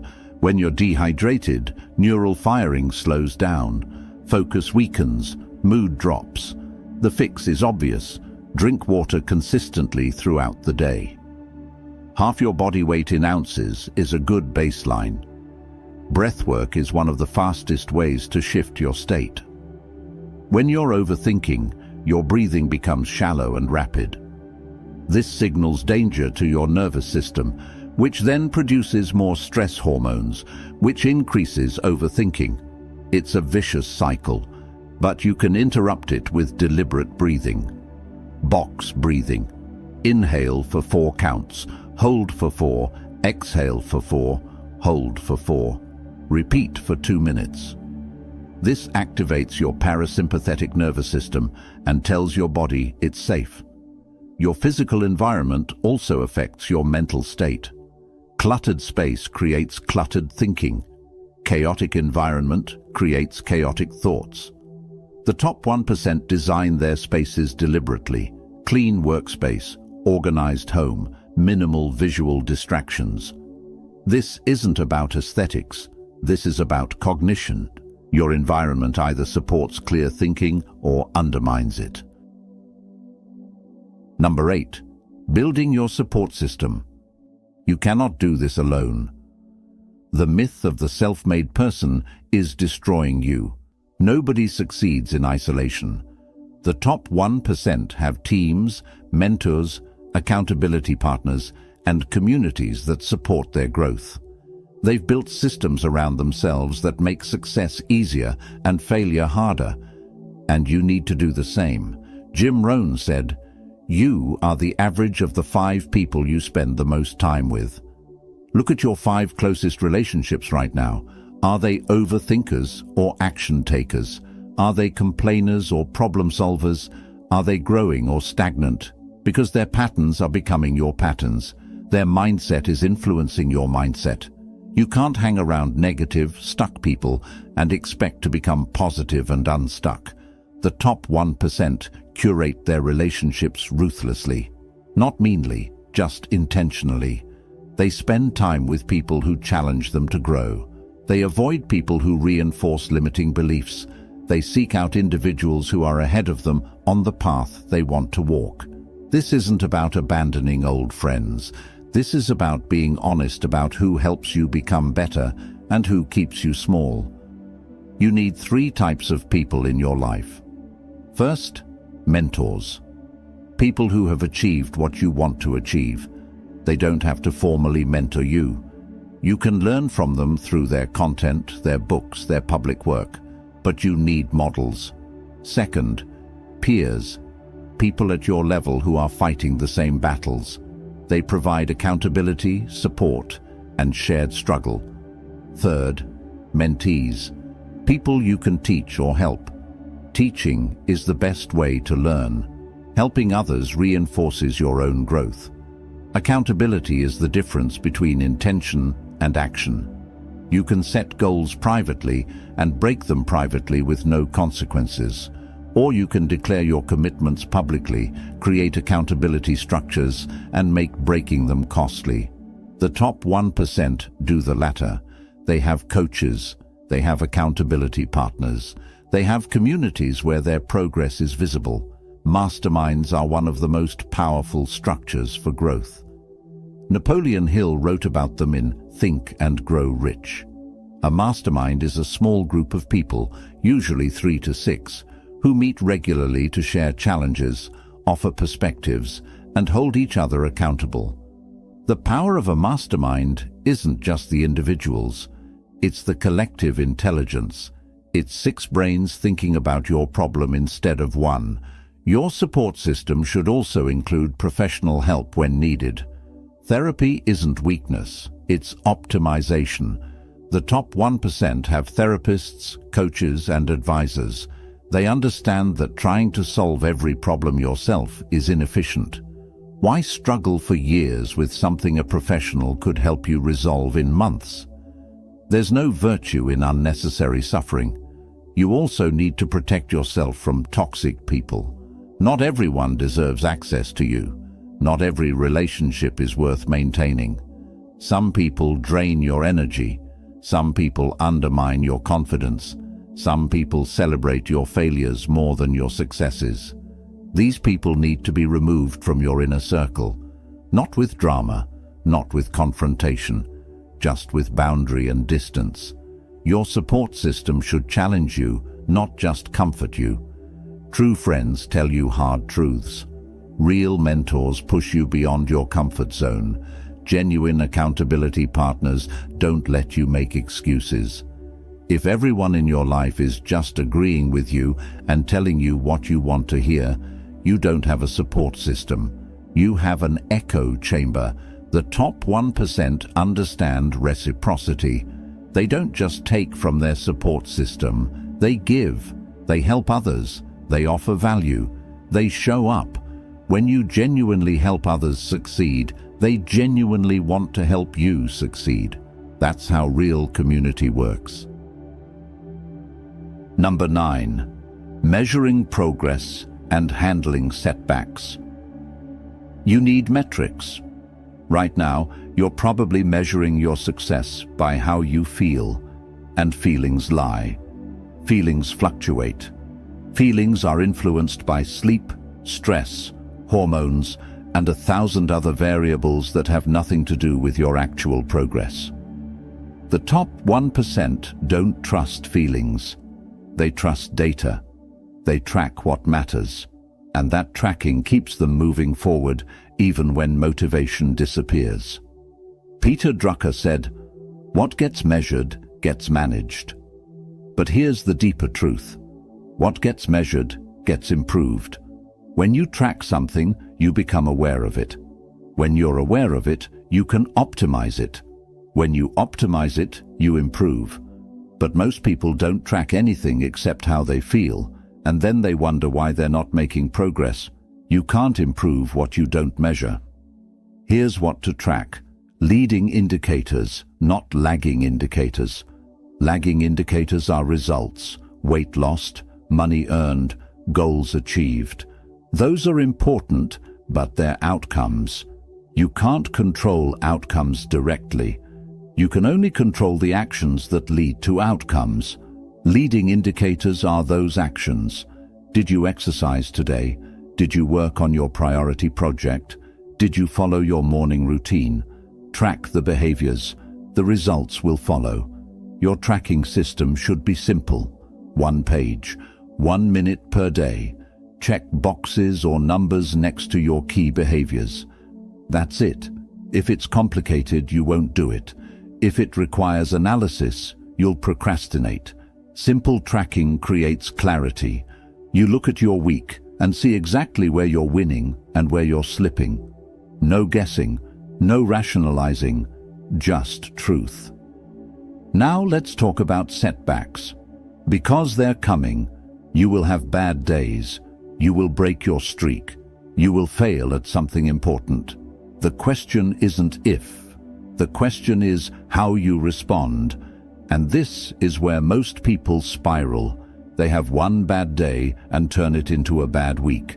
They miss one workout and give up entirely. The top 1% think differently. Carol Dweck's research on growth mindset revealed something powerful. People with fixed mindsets believe ability is static. When they fail, it confirms they're not capable. People with growth mindsets believe ability is developed. When they fail, it means they haven't mastered it yet. That one word, yet, changes everything. You're not good at this yet. You haven't succeeded yet. The failure isn't permanent, it's temporary. The top 1% have a protocol for setbacks. First, acknowledge it. Don't ignore it. Don't pretend it didn't happen. Look at it directly. Second, extract the lesson. What went wrong? What can you control? What will you do differently? Third, release it. You learned. Now move forward. Don't carry the emotional weight. Failure is data, not identity. You're not a failure. You had a failure. There's a concept in aviation called the black box. Every plane has one. When something goes wrong, investigators use it to understand what happened so they can prevent it in the future. You need a mental black box. When you have a setback, analyze it objectively, not emotionally, not judgmentally, just factually. What happened? Why did it happen? What can be improved? This turns failure into feedback. Momentum is real. Physics proves it. Objects in motion stay in motion. Objects at rest stay at rest. When you're on a streak, everything feels easier. When you break the streak, getting started again feels impossible. The trick is, never go 2 days in a row without doing the thing. 1 miss is acceptable. It's human. 2 misses is the beginning of a pattern. 3 misses is a new habit. So the rule is simple: never miss twice. Your response to failure is more important than the failure itself. The failure is external, it's circumstance. Your response is internal, it's character, and character is what determines your trajectory. You can't control every outcome, but you can control how you interpret it, how you respond to it, how you use it. That control is your power. Number 10, the compounding effect. Your new identity. Everything we've talked about compounds, not just financially, not just in business, in your identity. Every action you take is a vote for the type of person you're becoming. Every thought you entertain reinforces a pattern. Every decision, no matter how small, moves you toward one identity or away from another. And right now, at this moment, you're choosing which identity you're building. James Clear nailed this in Atomic Habits. He wrote, "Every action you take is a vote for the type of person you wish to become." You want to be someone who thinks clearly. Vote for that person by practicing clear thinking today. You want to be someone who acts decisively. Vote for that person by making a decision right now. These votes accumulate. These votes compound. These votes become your identity. Identity-based change is more powerful than outcome-based change.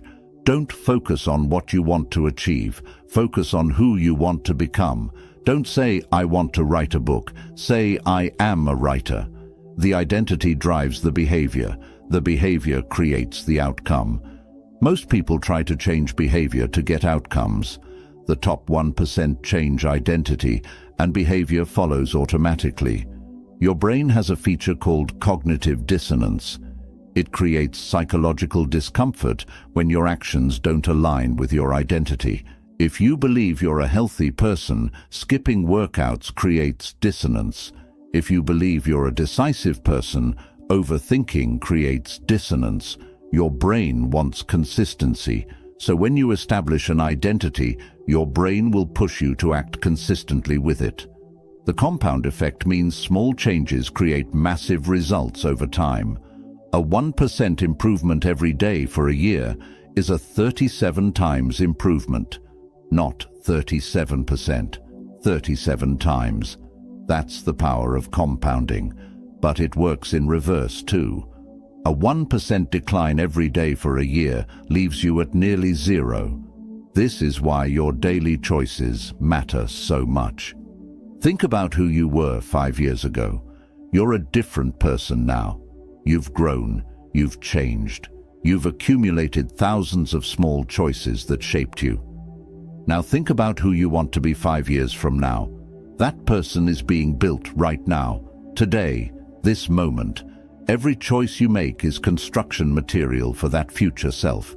Are you building the person you want to become? The top 1% play the long game.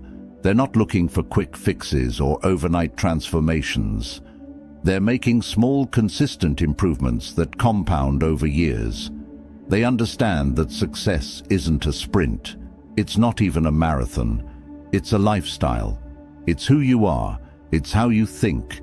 It's what you do when nobody's watching. Your new identity as a clear thinker, as someone who acts decisively, as someone in the top 1%, that identity is available to you right now. Not someday. Not when you achieve certain milestones. Right now. You claim it by acting consistent with it. You reinforce it by continuing to act consistent with it. You become it by being it repeatedly until it's no longer something you're trying to be. It's simply who you are. Muhammad Ali said, "I hated every minute of training, but I said don't quit. Suffer now and live the rest of your life as a champion." But here's what he understood. The suffering wasn't permanent. The identity was. The pain of discipline is temporary. The pain of regret is permanent. You can suffer the discomfort of growth now, or suffer the anguish of unfulfilled potential later. Everything changes when you change who you are, not what you do, who you are. Because what you do flows from who you are. If you see yourself as an overthinker, you'll overthink no matter what strategies you learn. If you see yourself as a clear thinker who takes decisive action, the strategies become tools that amplify what's already there. Identity is the foundation. You made it. You stayed to the end, and that means something. That means you're serious. That means you're ready. Because most people never finish what they start. Most people consume information and never apply it. But you're not most people, not anymore. Everything we covered isn't just theory. It's a blueprint. It's a roadmap from where you are to where you want to be. From overthinking to clear thinking. From paralysis to action. From average to exceptional. But knowing isn't enough. Understanding isn't enough. You have to do. You have to start. You have to begin building the new identity we talked about, and that begins today. Seneca wrote, "It is not that we have a short time to live, but that we waste a lot of it. Your overthinking has wasted enough time. Your hesitation has cost you enough opportunities. Your paralysis has kept you small long enough. But all of that ends now. You have the tools, you have the knowledge, you have the framework. The only question remaining is, will you use them? The top 1% aren't waiting for permission.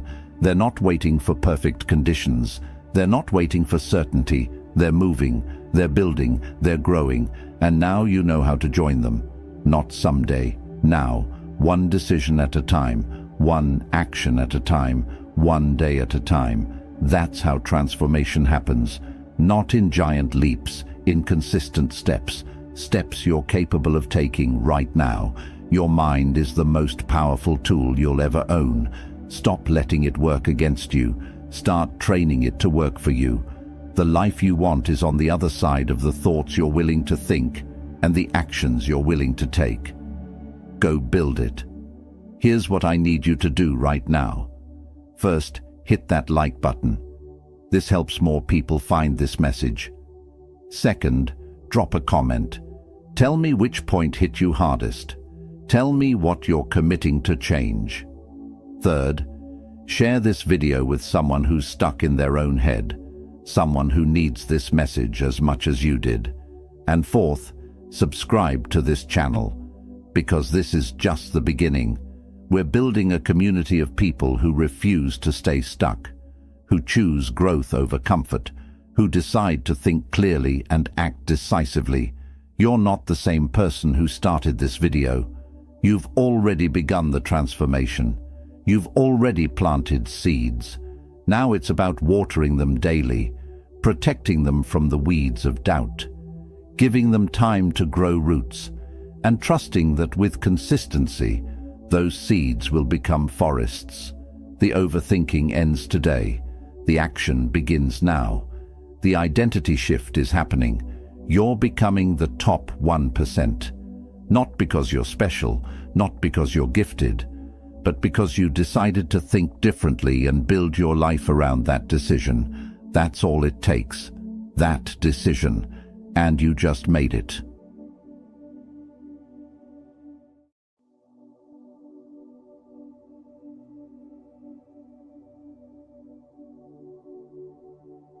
Hey, warriors.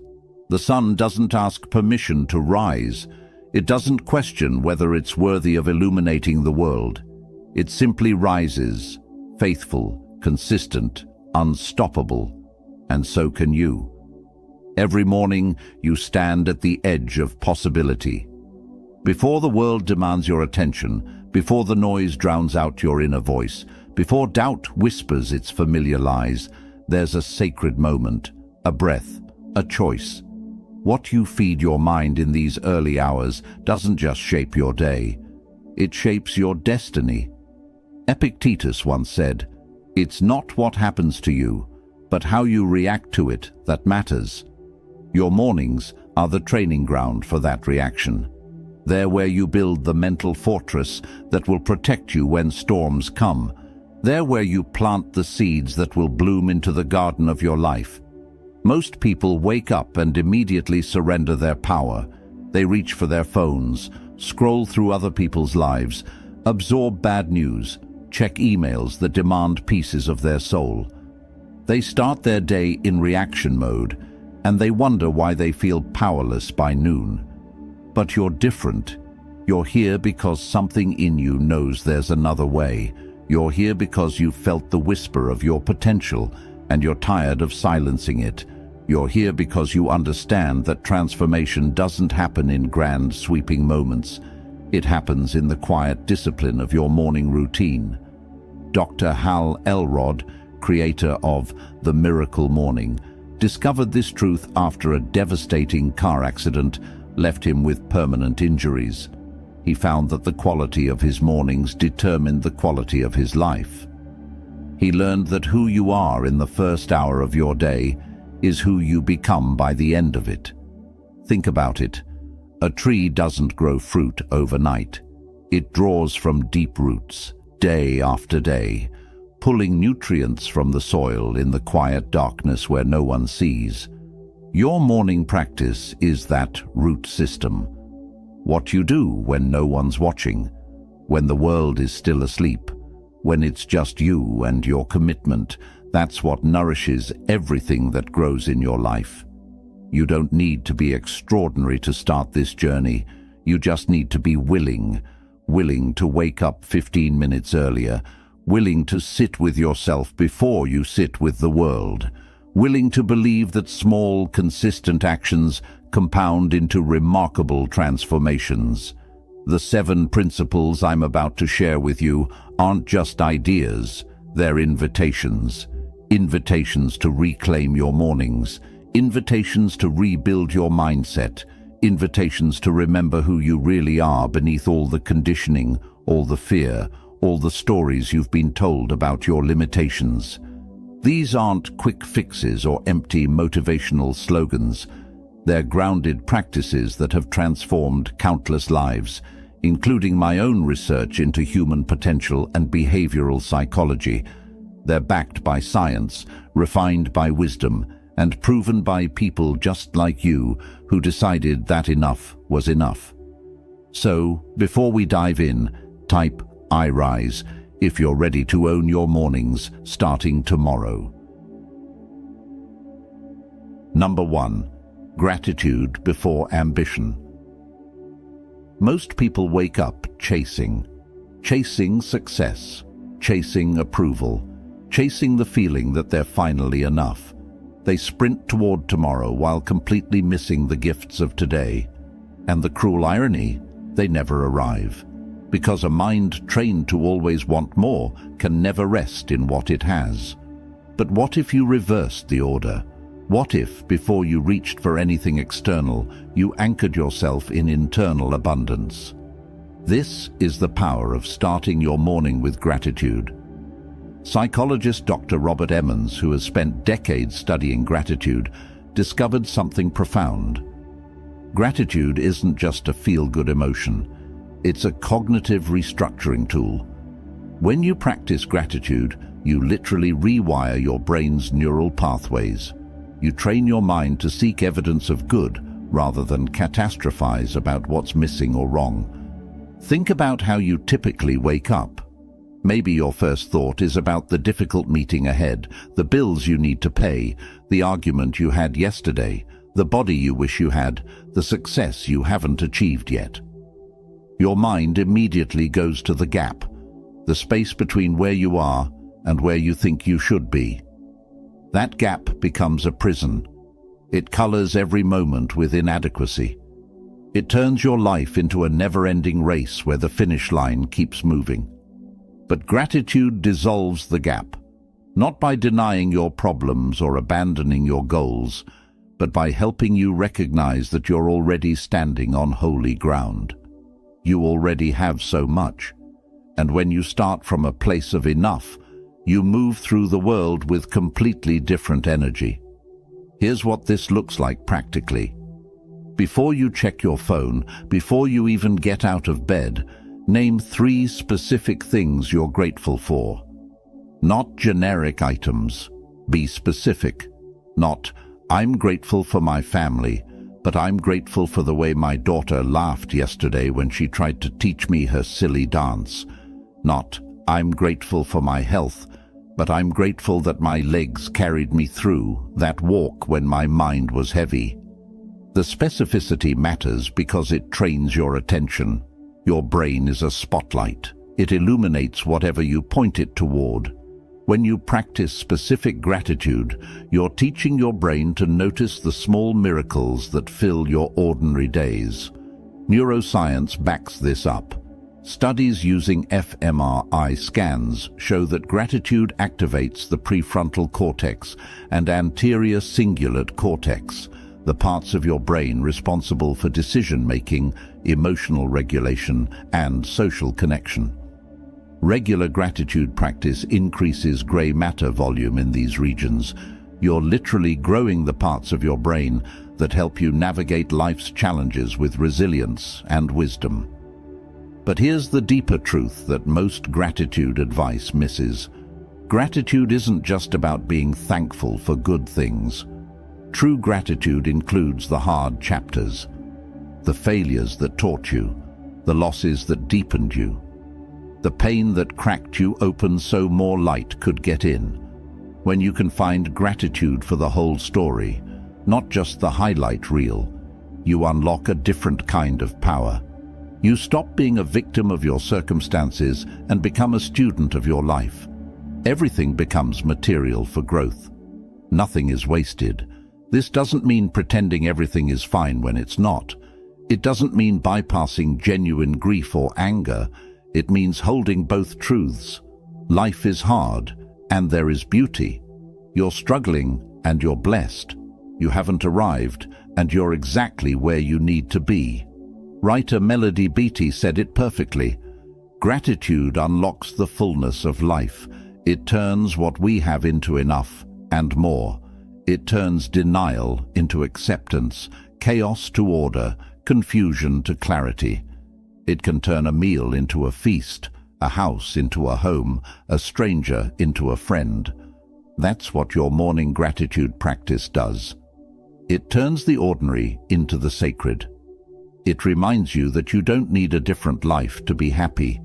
You need different eyes to see the life you have. So tomorrow morning, before ambition gets its turn, let gratitude have the first word. Let it soften your heart. Let it open your eyes. Let it remind you that you're already rich in the ways that matter most. Because when you start from gratitude, everything else you build that day is built on solid ground. I want you to drop this affirmation in the comments. I am grateful now. Number 2, speak life into your day. Words are not just sounds that disappear into air. They're seeds, they're blueprints, they're prophecies you make about your own future. And every morning, whether you realize it or not, you're either speaking life or speaking death over the hours ahead. The question is, what story are you telling yourself before the day even begins?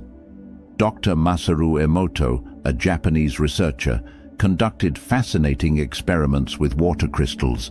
He exposed water to different words, music, and intentions, then froze it and examined the crystals under a microscope. Water exposed to words like love and gratitude formed beautiful, symmetrical crystals. Water exposed to words like hate and you fool formed chaotic, distorted patterns. Now consider this. Your body is approximately 60% water. Every cell, every tissue, every thought is swimming in this fluid medium. What do you think happens when you wake up and immediately speak harshly to yourself? When you look in the mirror and criticize your reflection? When you tell yourself, "I'm so tired. I can't do this. This is going to be a terrible day." You're programming your entire being with those words. You're setting the frequency for everything that follows. But you have another choice. You can use your words to breathe life into your morning. You can speak declarations that align your mind, body, and spirit with the person you're becoming. This isn't about toxic positivity or pretending problems don't exist. It's about understanding that your self-talk creates your reality more than any external circumstance ever could. Cognitive behavioral therapy has proven this for decades. Our thoughts shape our emotions drive our behaviors, and our behaviors create our results. When you speak life into your morning, you're interrupting old patterns. You're refusing to let yesterday's disappointments narrate today's possibilities. You're claiming authority over the inner narrative that has run on autopilot for far too long. Here's how this works practically. Create 3 to 5 powerful declarations and speak them aloud every morning.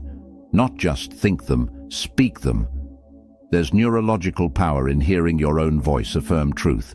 It activates multiple sensory pathways and deepens the neural encoding. Your declarations should be present tense, positive and personal.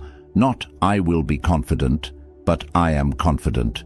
Not "I want to be successful," but "I am creating success through my daily choices." Not "I hope to be healthy," but "my body is strong, capable, and healing." The poet Rumi understood this centuries ago when he wrote, "You are not a drop in the ocean, you are the entire ocean in a drop." Your words in the morning remind you of this truth, that you contain multitudes, that you have access to strength you haven't tapped yet, that your potential is far greater than your current circumstances. But here's where most people stumble with affirmations. They say words they don't believe, and then wonder why nothing changes. Your subconscious mind is sophisticated. It rejects obvious lies. If you're drowning in debt and you stand in the mirror saying, "I'm a millionaire," your inner critic will laugh you out of the room. The key is to build a bridge between where you are and where you're going. Use declarations that stretch you, but don't snap you. If "I am wealthy" feels like a lie, try "I am learning to create value and attract abundance." If "I am fearless" rings hollow, try "I am learning to act despite my fear." These bridge statements honor your current reality while pulling you toward your desired future. They create cognitive consonance instead of dissonance. They work with your psychology instead of against it. Psychologist Dr. Laura King's research at the University of Missouri found that people who wrote about their best possible future self for just 4 minutes a day showed significant increases in positive emotion and well-being. They also achieved more of their goals over time. Why? Because describing your future self activates the same neural networks as actually being that person. Your brain starts closing the gap between imagination and reality. Speaking life into your morning does exactly this. You're not just repeating empty words, you're installing new software. You're giving your subconscious mind a new set of instructions. You're telling your nervous system, this is who we are now. This is how we move through the world. And here's the beautiful thing. The more consistently you speak these truths, the more evidence you'll start to notice that supports them. This isn't magic, it's selective attention.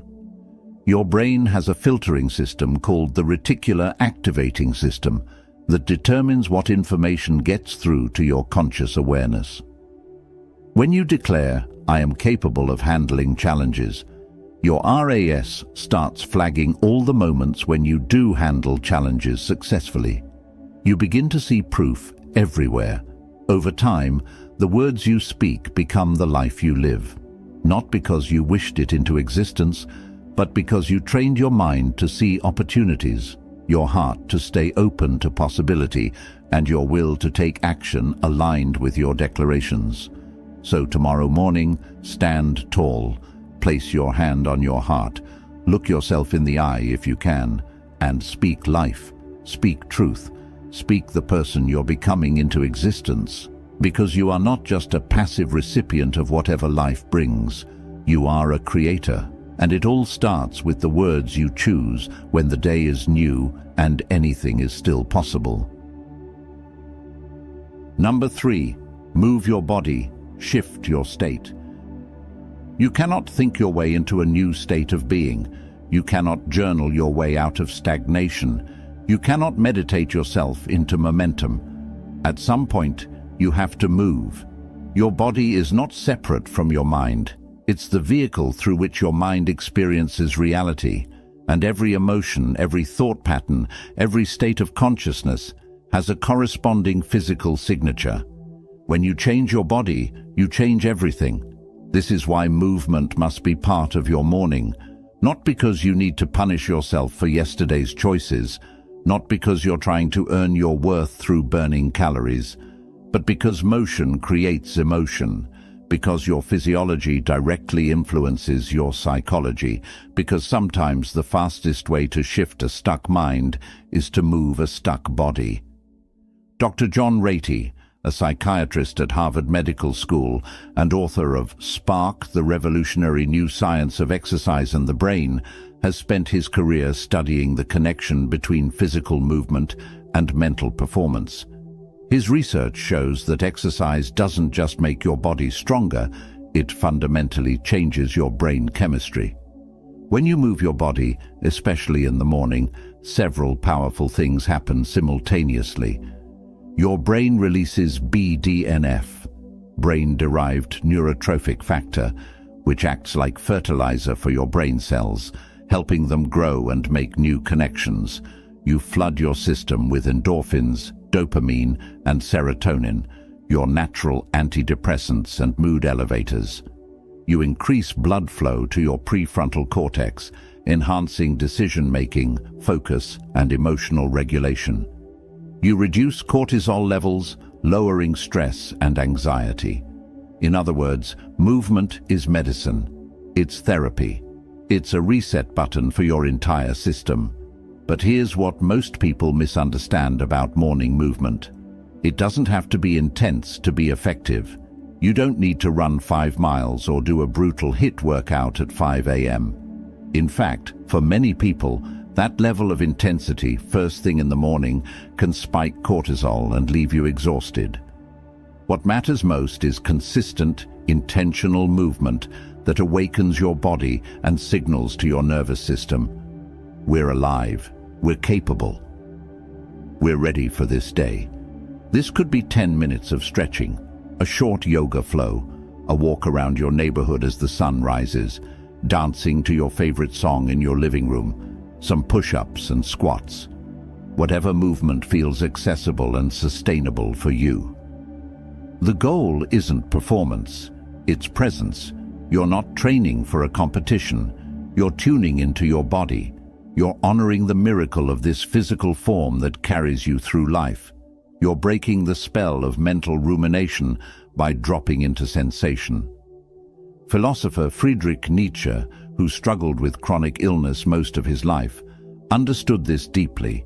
He wrote, All truly great thoughts are conceived while walking.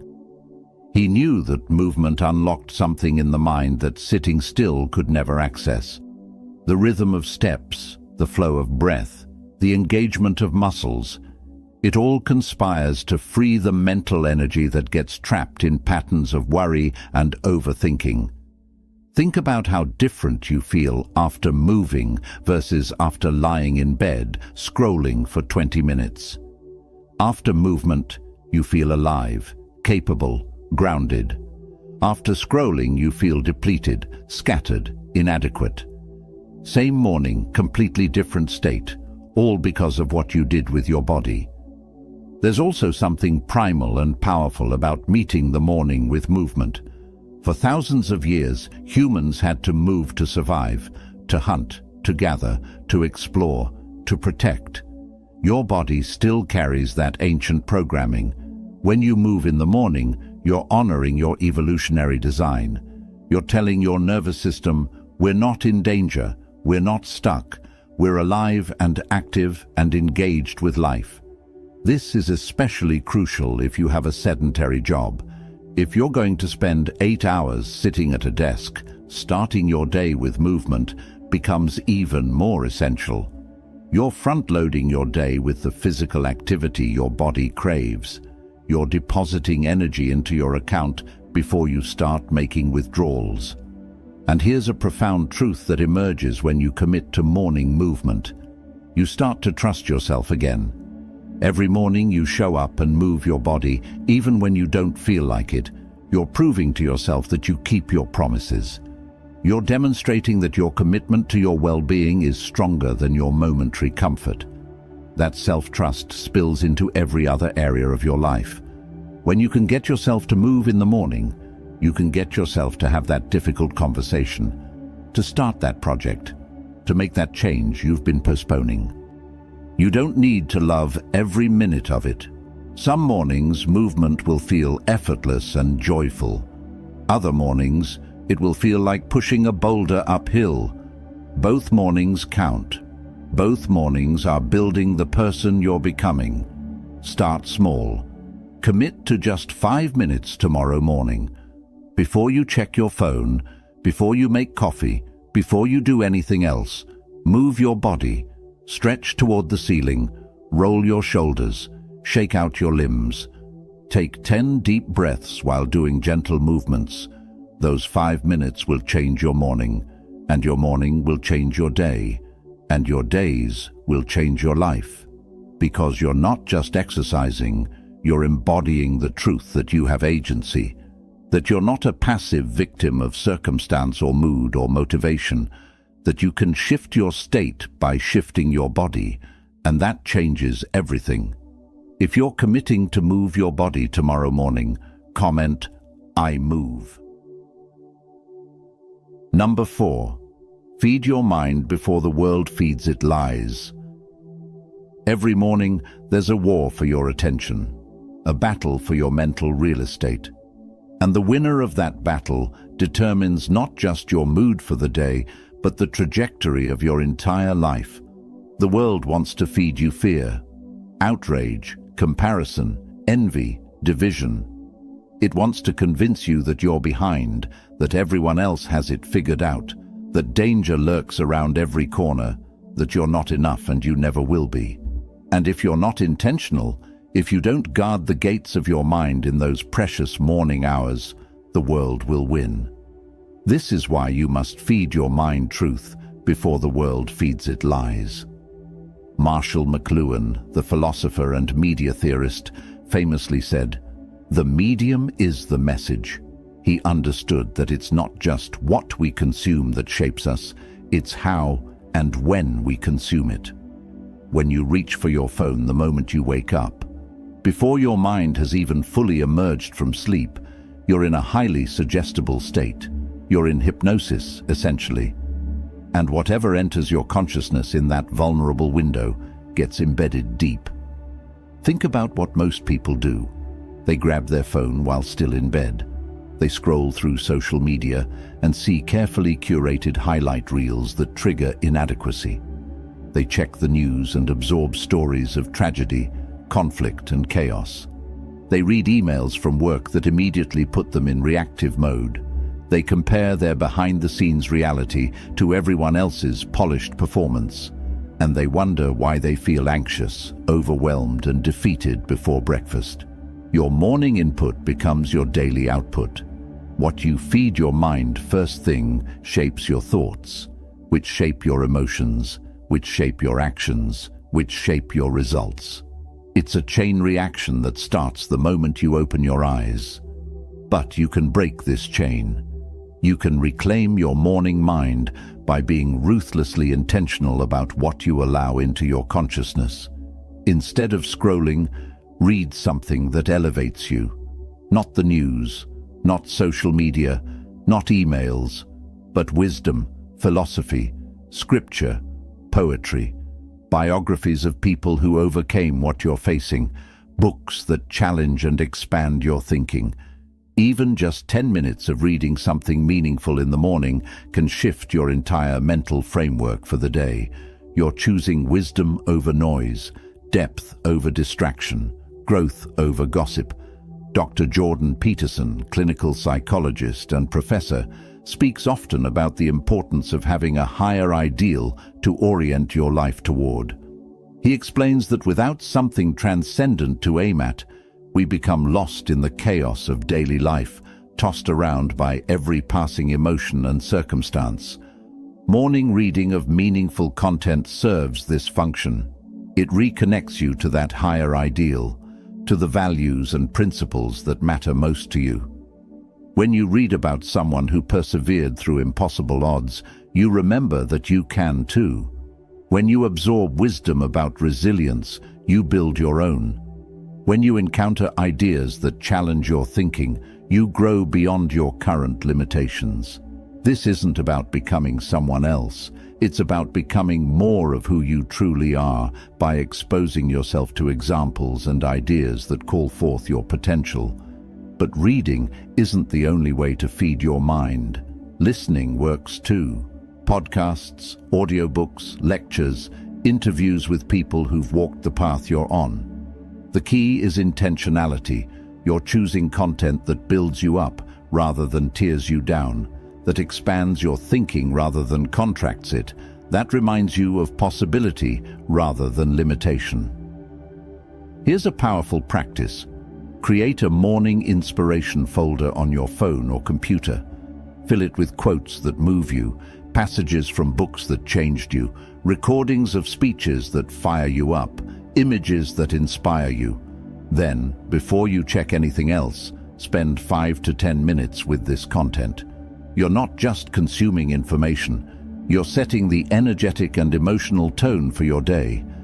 You're priming your mind to see opportunity instead of obstacles, to respond with wisdom instead of react with fear, to move through your day anchored in truth rather than swept away by noise. The ancient Roman emperor and philosopher Marcus Aurelius practiced this daily. Every morning, he would write in his journal, reminding himself of Stoic principles. He'd essentially feed his own mind the truths he needed to navigate the chaos of ruling an empire. His meditations weren't written for publication. They were his morning practice of mental fortification. He wrote things like, "When you arise in the morning, think of what a privilege it is to be alive, to think, to enjoy, to love."